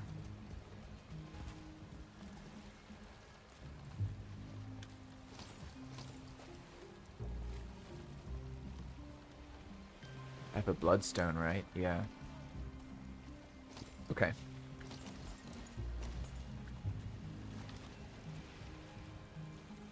Oh no, I don't have a bloodstone because that's part of the stuff in the boat. Oh yeah. Okay. Okay. Set my spawn. I just gotta sail out. Alright. I hope the wind is more favorable this time.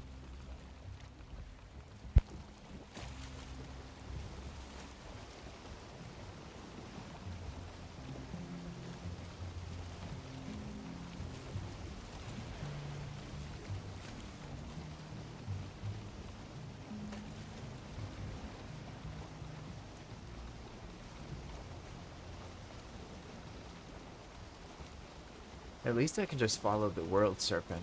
Makes the whole no map thing a lot more approachable.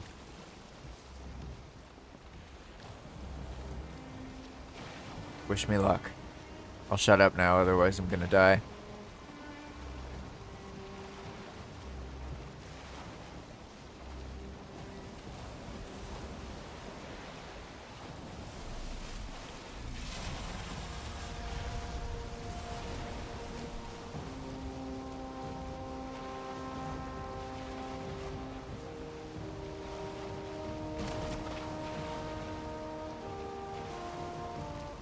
God damn, it knows.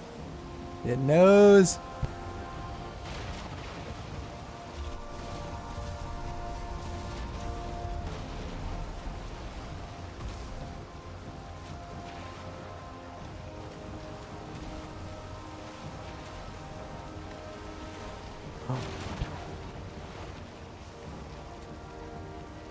Is that a Leviathan?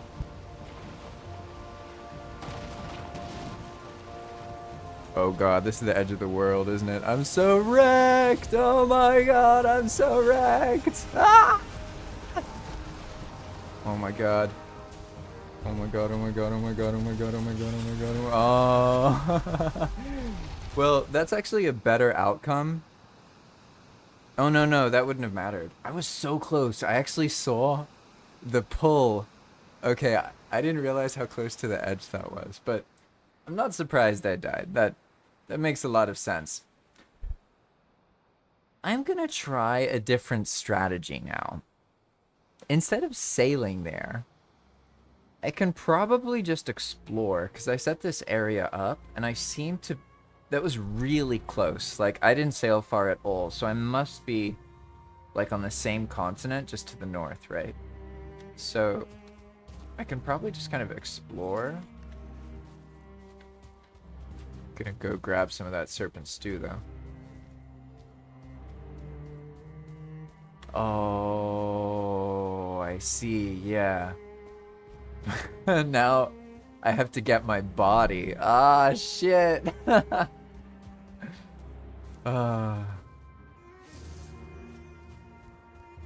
see. This looks like not the way I came. I'm gonna not go that way. I guess this is just my gameplay loop.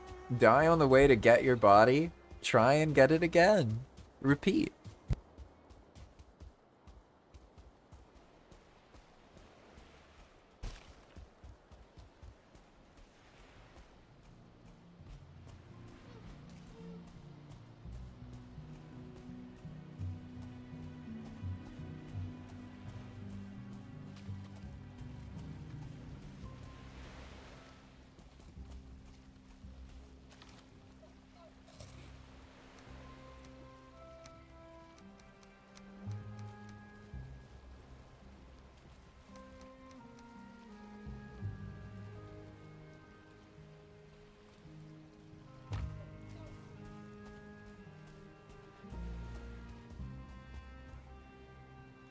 Okay, let's think for a second here.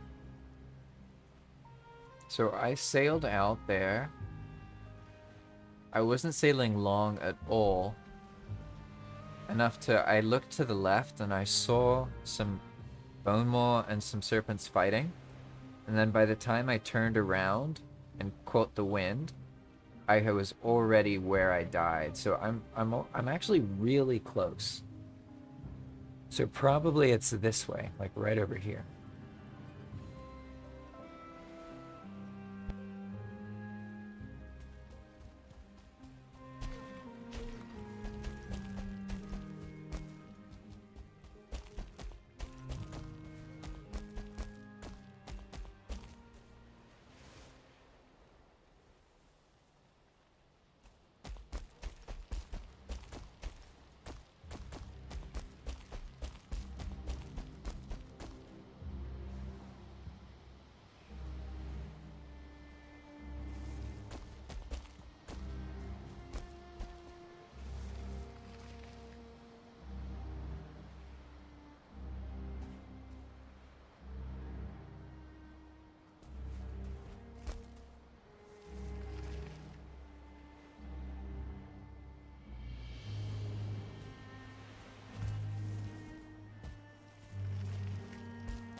Let's see, what happened? You pet the wolf.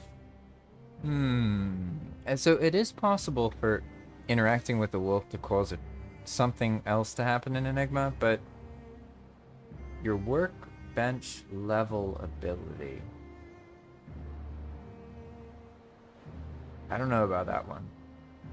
I'm not sure what that is, to be honest.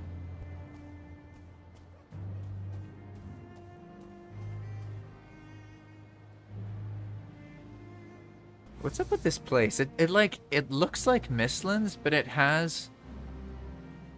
Like, those are Grey Dwarves, and there's a bear over here. It's pretty cool. It's like Mistlands Black Forest fusion.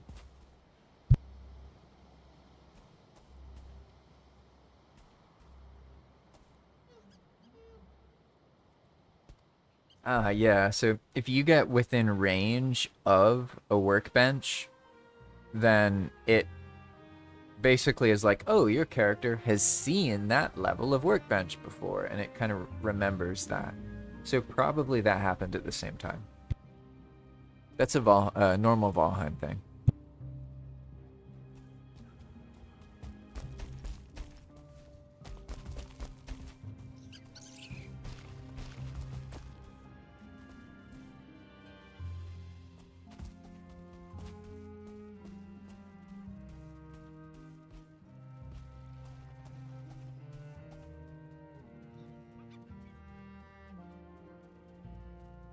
This poor diverger. Imagine just being a diverger, you're just guarding, and then this like half-naked, blue-painted Viking with a light on his head comes out of nowhere. It's like, I don't know if I would trust them.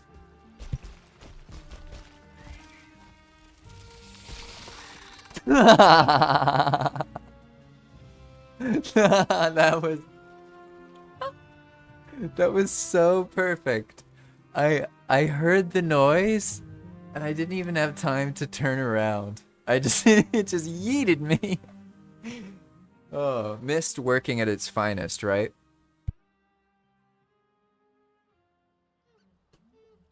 It's all good. I'd already died and lost stuff, so I guess now that's just a corpse run buff that's lost in that mist, because I'm not getting that back. How about I explore from the Black Forest side of this island? That's probably a smarter bet.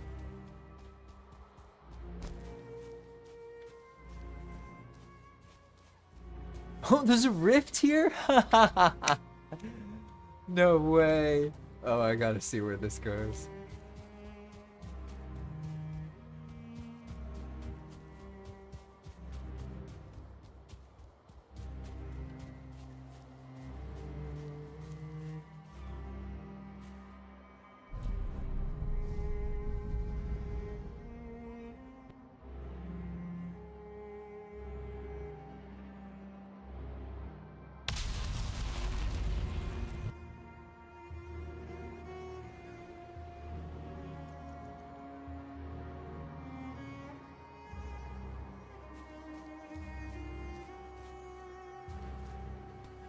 I wonder where I am now.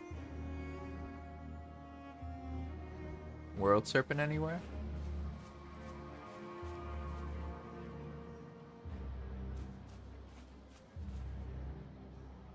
Oh, whoa.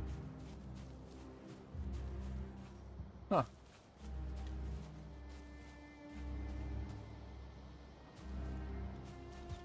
Hopefully it goes back to the same place. I'm so screwed if it doesn't. Like, I have no idea where I am at the moment.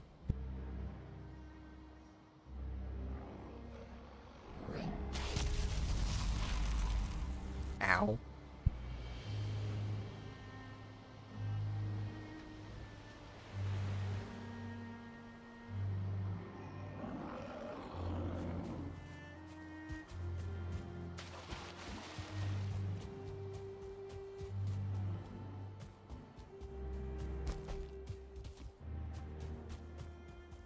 As you can see, the rifts can move monsters. They can also move carts. And I once destroyed a whole goblin village by teleporting undead from... That was really fun. I think it was the other way around, actually. Yeah, we destroyed the goblin village by teleporting them through the rift. The idea was to destroy the undead, but it ended up being the opposite for some reason. The undead just killed all the goblins. I don't know how that played out, but that's what happened, I swear.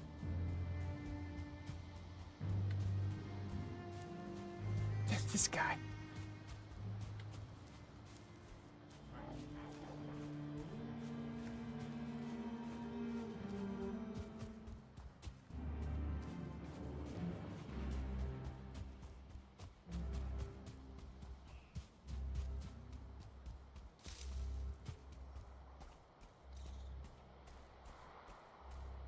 Okay, this I think is kind of near. I died near the world serpent, so can use say my body. Uh-oh, that sounds bad. Whoa, that way.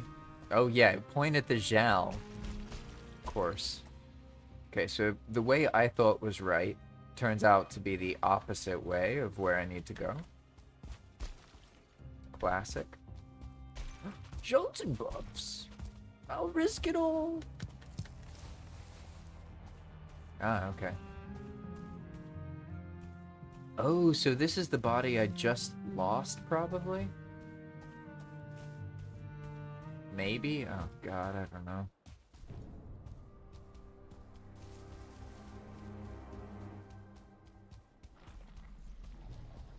Not gonna lie. Pretty cool that the world serpent just goes through these mistlands this way. Sometimes you get unlucky and it just goes over ocean the whole time. But this is like a... yeah, lovely. I like it. Oh god, I don't have a feather cape. What am I doing? I guess I could use rise, but I don't feel like it. Boss stone. Hey, it's that bear. Does that mean... huh. Do I have two bodies?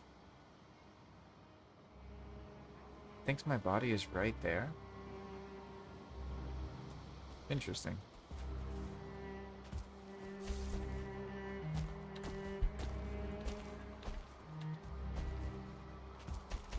Oh. So I got mauled by the Seeker, like, right there, huh? Oh, and he's fighting him now. Okay, okay. Oh, God.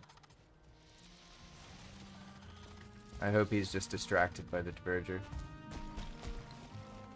Thank you, buddy. Uh-oh. Oh. Oh.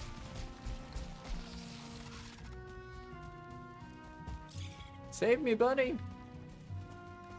I got my serpent stew, but I don't have any weapons.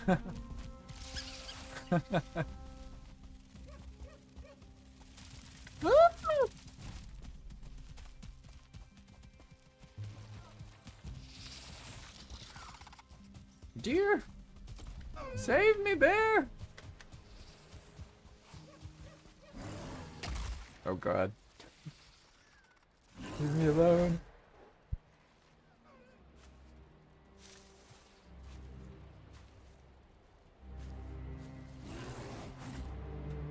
It is dawning on me that I am trying to be stealthy, but I have the flashlight on my head.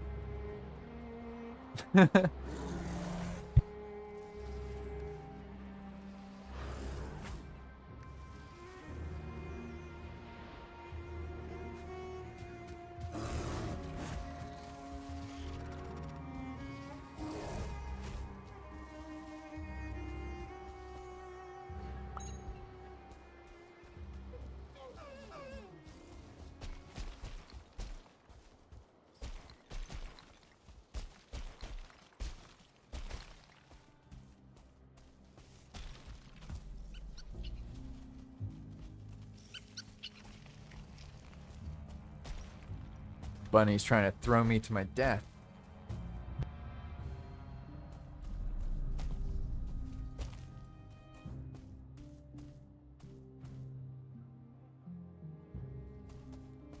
Okay, I caved. I'm gonna use the world serpent magic.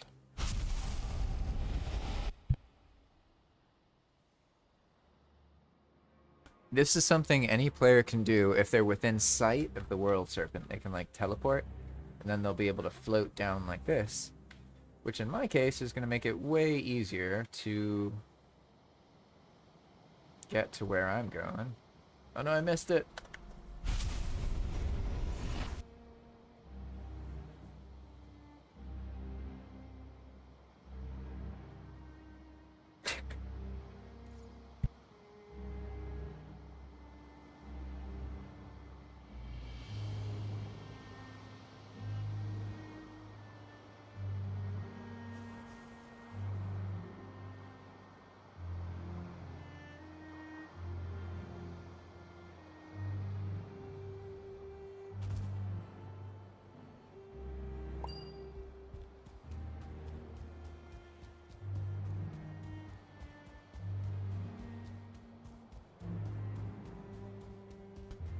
Oh, hey.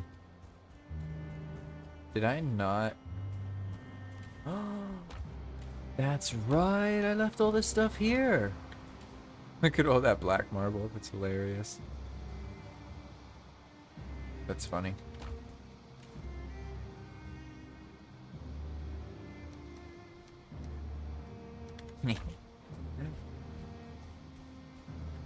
This is where I was the other day. Wait, so...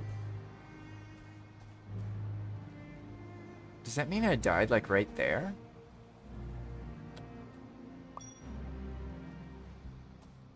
Interesting. That's really, really close to where I was before.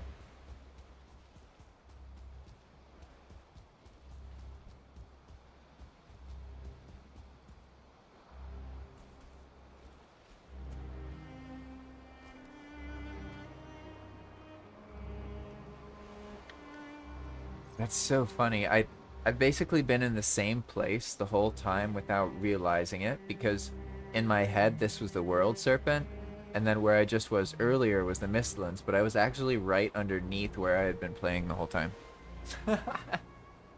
That's hilarious. Well, now I have a cart.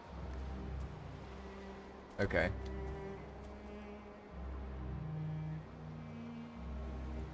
Alright, so that means that the... oh, I get it. So I basically was way too far out there? Oh, no, no, no. Maybe I left a body here from the other day. I guess I gotta get closer and I'll find out. Just leave all this stuff here. Nothing but stew.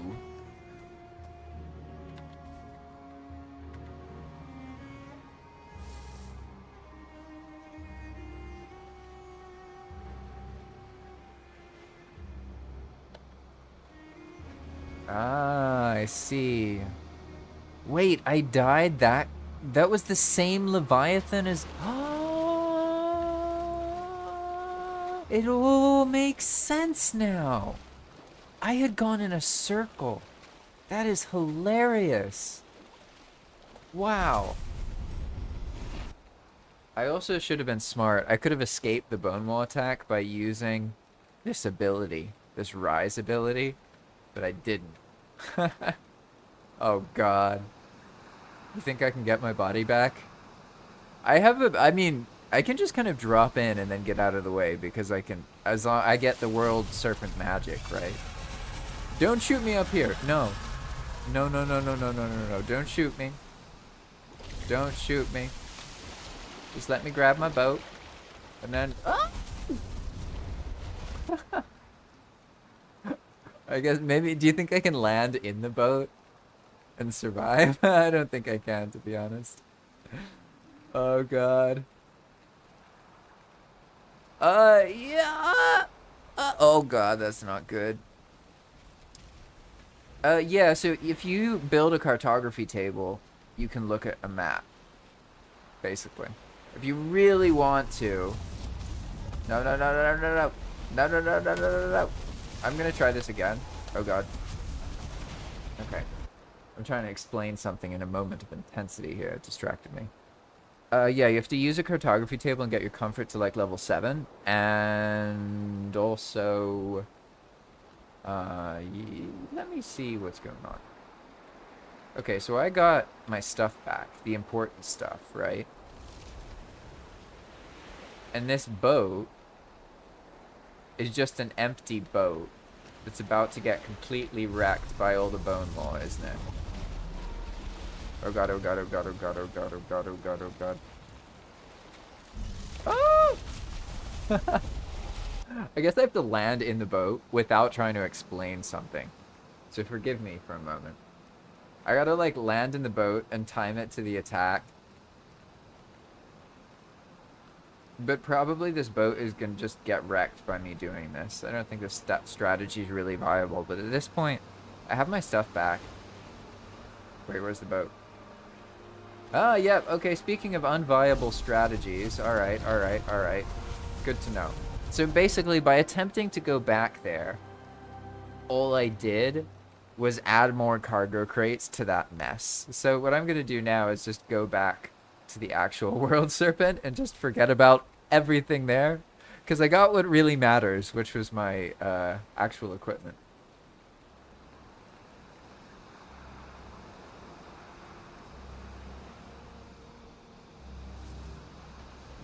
Okay, so now that I'm in relative safety. Ah, I have my bow. It feels good. You can use a map. Yeah, so the way it works normally, if you use the quality of life pack, is that you don't have a map, but if you build a cartography table, I don't remember where it is.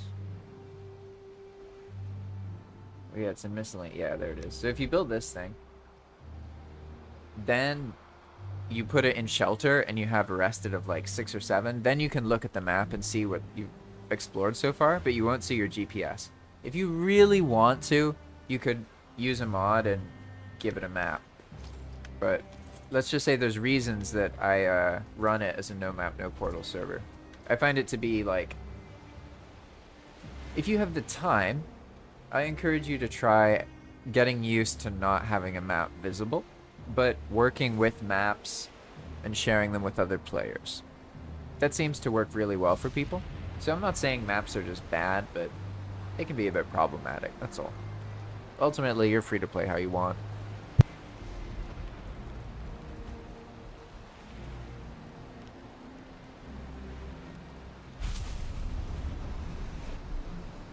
My strategy now, though, is to take all that stuff, drop down into the area where the actual boat with the chitin is, and then actually go back. I think I've pushed my luck enough at this point.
Okay.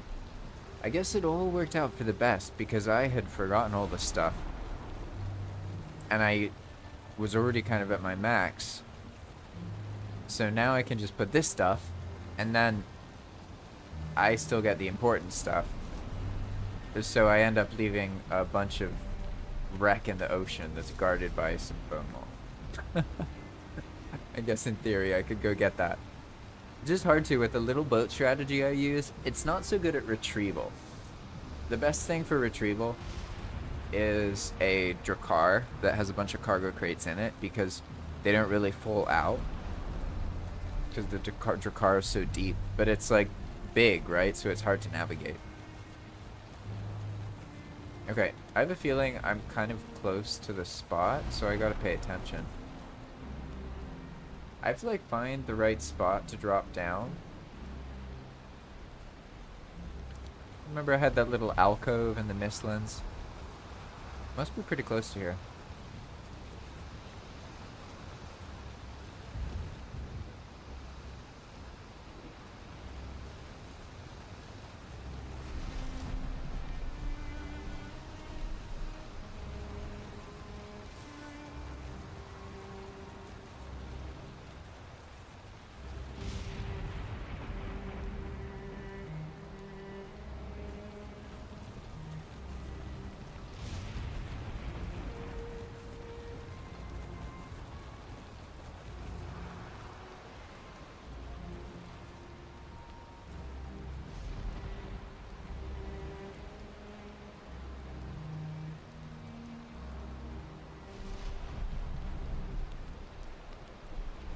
It was close to some black forest. So maybe it's a little further down?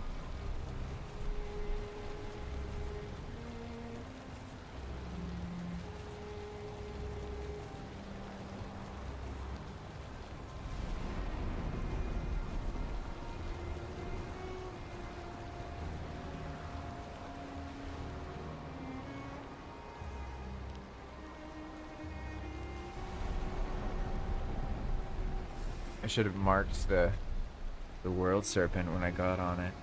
I have no idea where this spot is.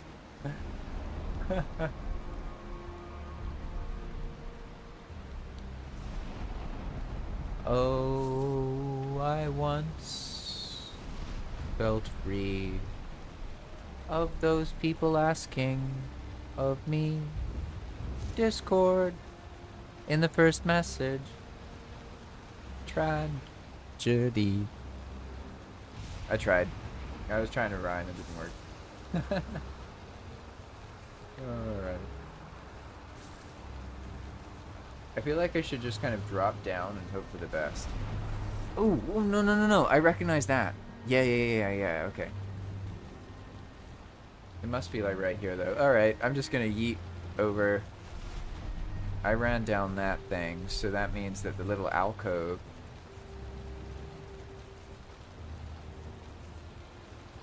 must be over here.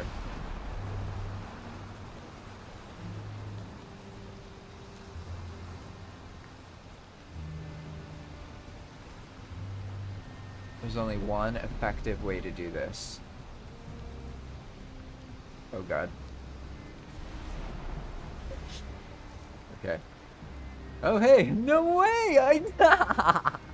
Okay, I thought I was being ridiculous and I was gonna lose that cart, but now it's floating right out there. Hey, I could probably grab those, couldn't I? Yeah, whatever.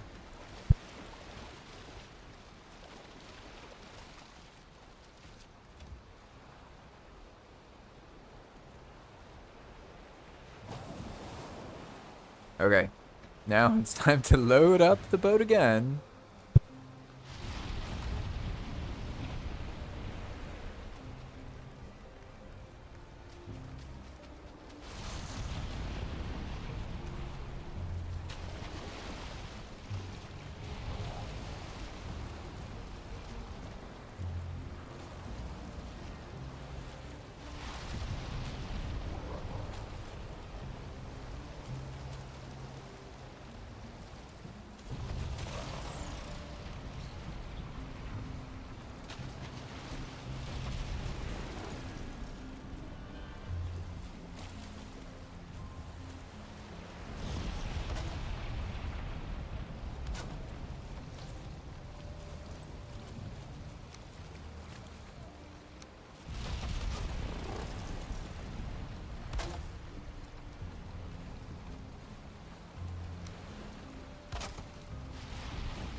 Nice. Luck's on my side.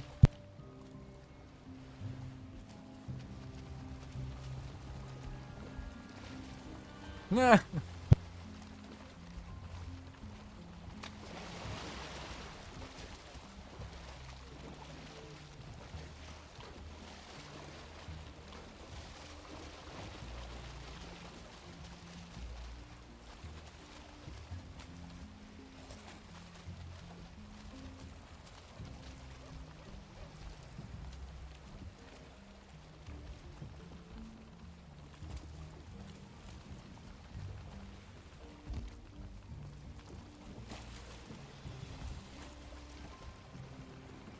All right, we're back, and then I just gotta get to the cart, grab the stuff out of it, put it in here. I am not gonna bother adding this collection of lovely crates to the bone maw graveyard. Probably a better idea to wait until the bone maw are gone in a day or two and then go back, but I'm not gonna do that. I need to go all the way home. I'm at the edge of the world, so I have like 2,000 meters to sail. It'll be fine. I'm sure I won't get lost in some kind of adventure or unresistible deal on the way back.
Bye, Left.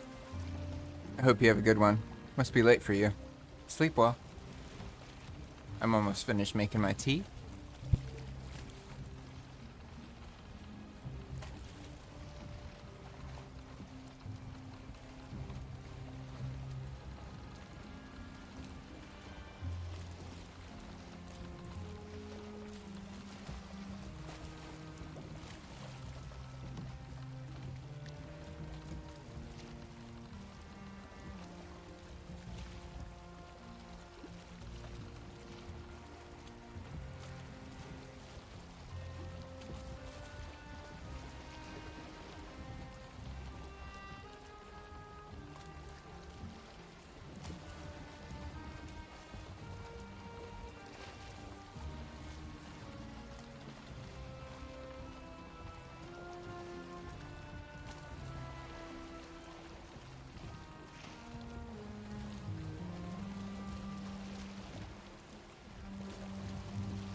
Alrighty.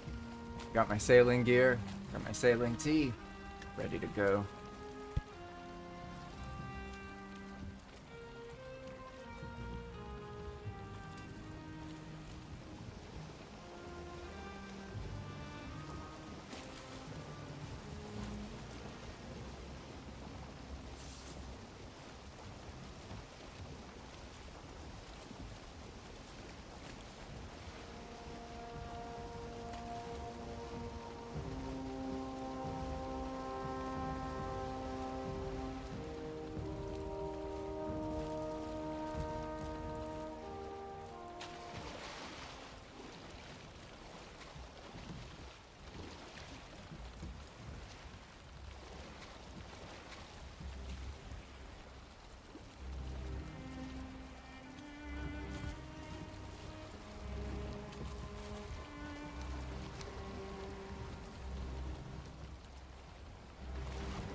No, that was easy. Now I have too many storage crates. Well, it was me.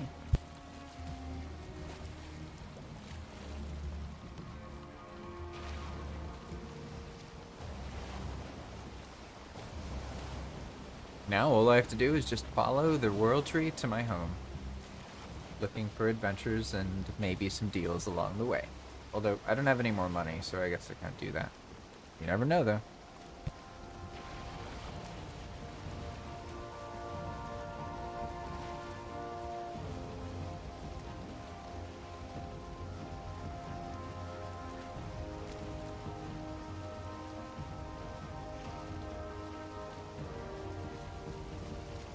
Bad time to sail.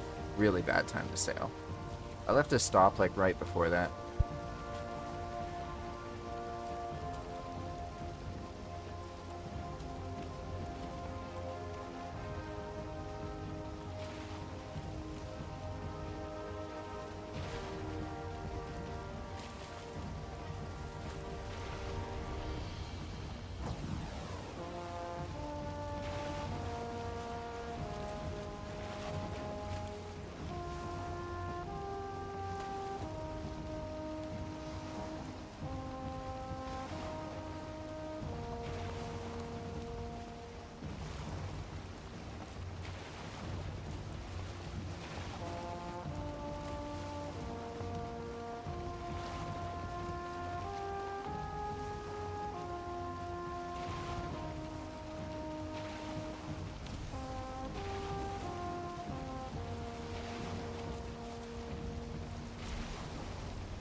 Holy shit, that was close.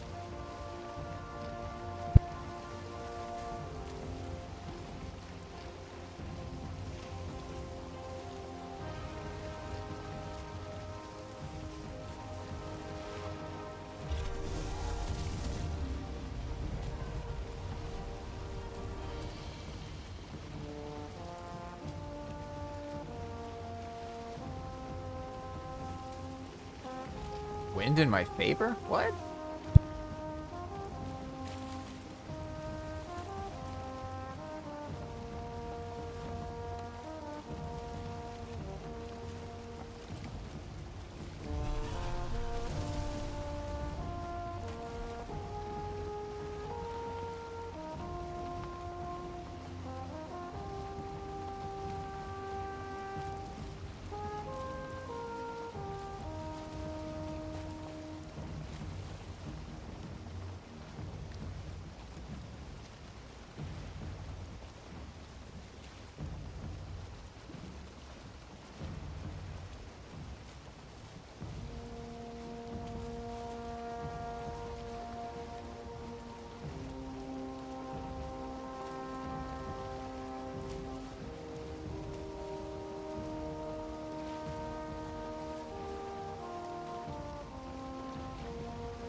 Alright, so the server is about to restart.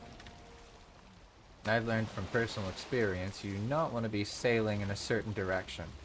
So I'm making sure that the boat is perfectly still, and I am logging out. So I will probably keep streaming again after the restart. It usually takes like 10 minutes or so. But probably not straight away. We'll see. I feel kind of like fighting. I've also really enjoyed the sailing. But I sort of want to just kind of keep playing and not narrate, so in that case, it might be better. Actually, I know what I'll do. I'll just keep it on this stream, and I'll just wait for the restart to follow through. And then I'll just rejoin. So for now, I'll just go AFK, because basically what I've done with the streams and my plan is that when you look at the first part in the very beginning of the stream, I'll talk and I'll give you some context and I'll summarize what's going on. But then later on in the stream, I'll just kind of play. Makes sense? So the further the stream is along, the less likely it is that I'm talking. Because I'm trying to figure out a way that I can balance it. Because while it's true that not narrating is important, at the same time, I really like at certain moments there's a time to rant a little bit, right? It's just not constantly all the time. I have to balance that with really enjoying the game, right? So I think that format would work because realistically, most people don't watch the whole stream anyway, and especially the last parts of it. So that's the part that, you know, I can just kind of do my gameplay there without as much concern about like explaining everything. And then make sure that for the first 30 minutes of every stream, I definitely give context and like say what's going on, invite people to join. That's what my current feelings are. That's what I'm going for. But anyway, I guess I'm just gonna check this out real quick. I'll just leave it here. And yeah, when I come back, I'll just be playing. I won't narrate. If you say anything, I'll respond. But aside from that, have a good one.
back on in 4 minutes.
this. Oh wait, didn't restart, did it?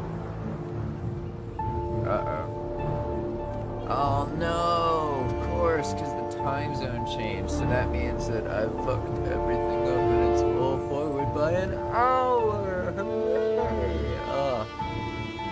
Okay, does that mean that it happened an hour ago? Or does that mean it happened now? Ah. Let's see. I'm looking at Discord right now. Okay, so it's 6:30. Or 6:10, rather.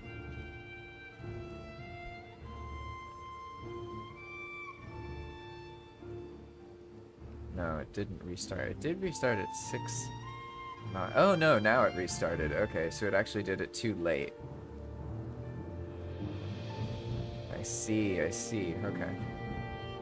Well, that works out, though. That means that it is mistimed, but only by a couple minutes, not by a whole hour. That works out.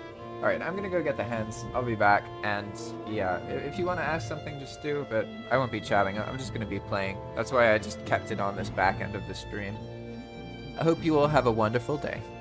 I'll be back soon, and just Valheim as Valheim takes me.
Ironically, I died at the first place.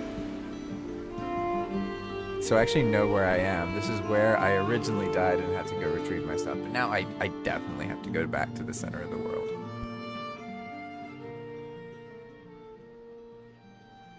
I was 4 meters away from the bed.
Aha. Yeah, I did. Doing dungeons now. Making a better moat system.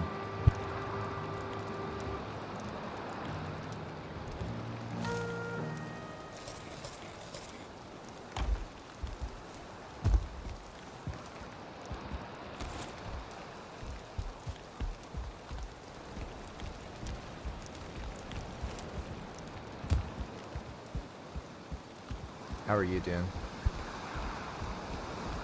Are you at the end of the day or the beginning?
Alright, everyone. I am off for now.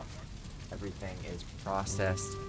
I gotta say, it's so much simpler now that I have a system. I don't have to think about sorting everything. I just kind of automatically sort things by container and cargo crates and use that hold E thing to put existing stacks in. Not bad. I mean, you consider the sheer amount of stuff that was just processed. That's why I like the conveyors. Alright, everyone. Have a great night, alright?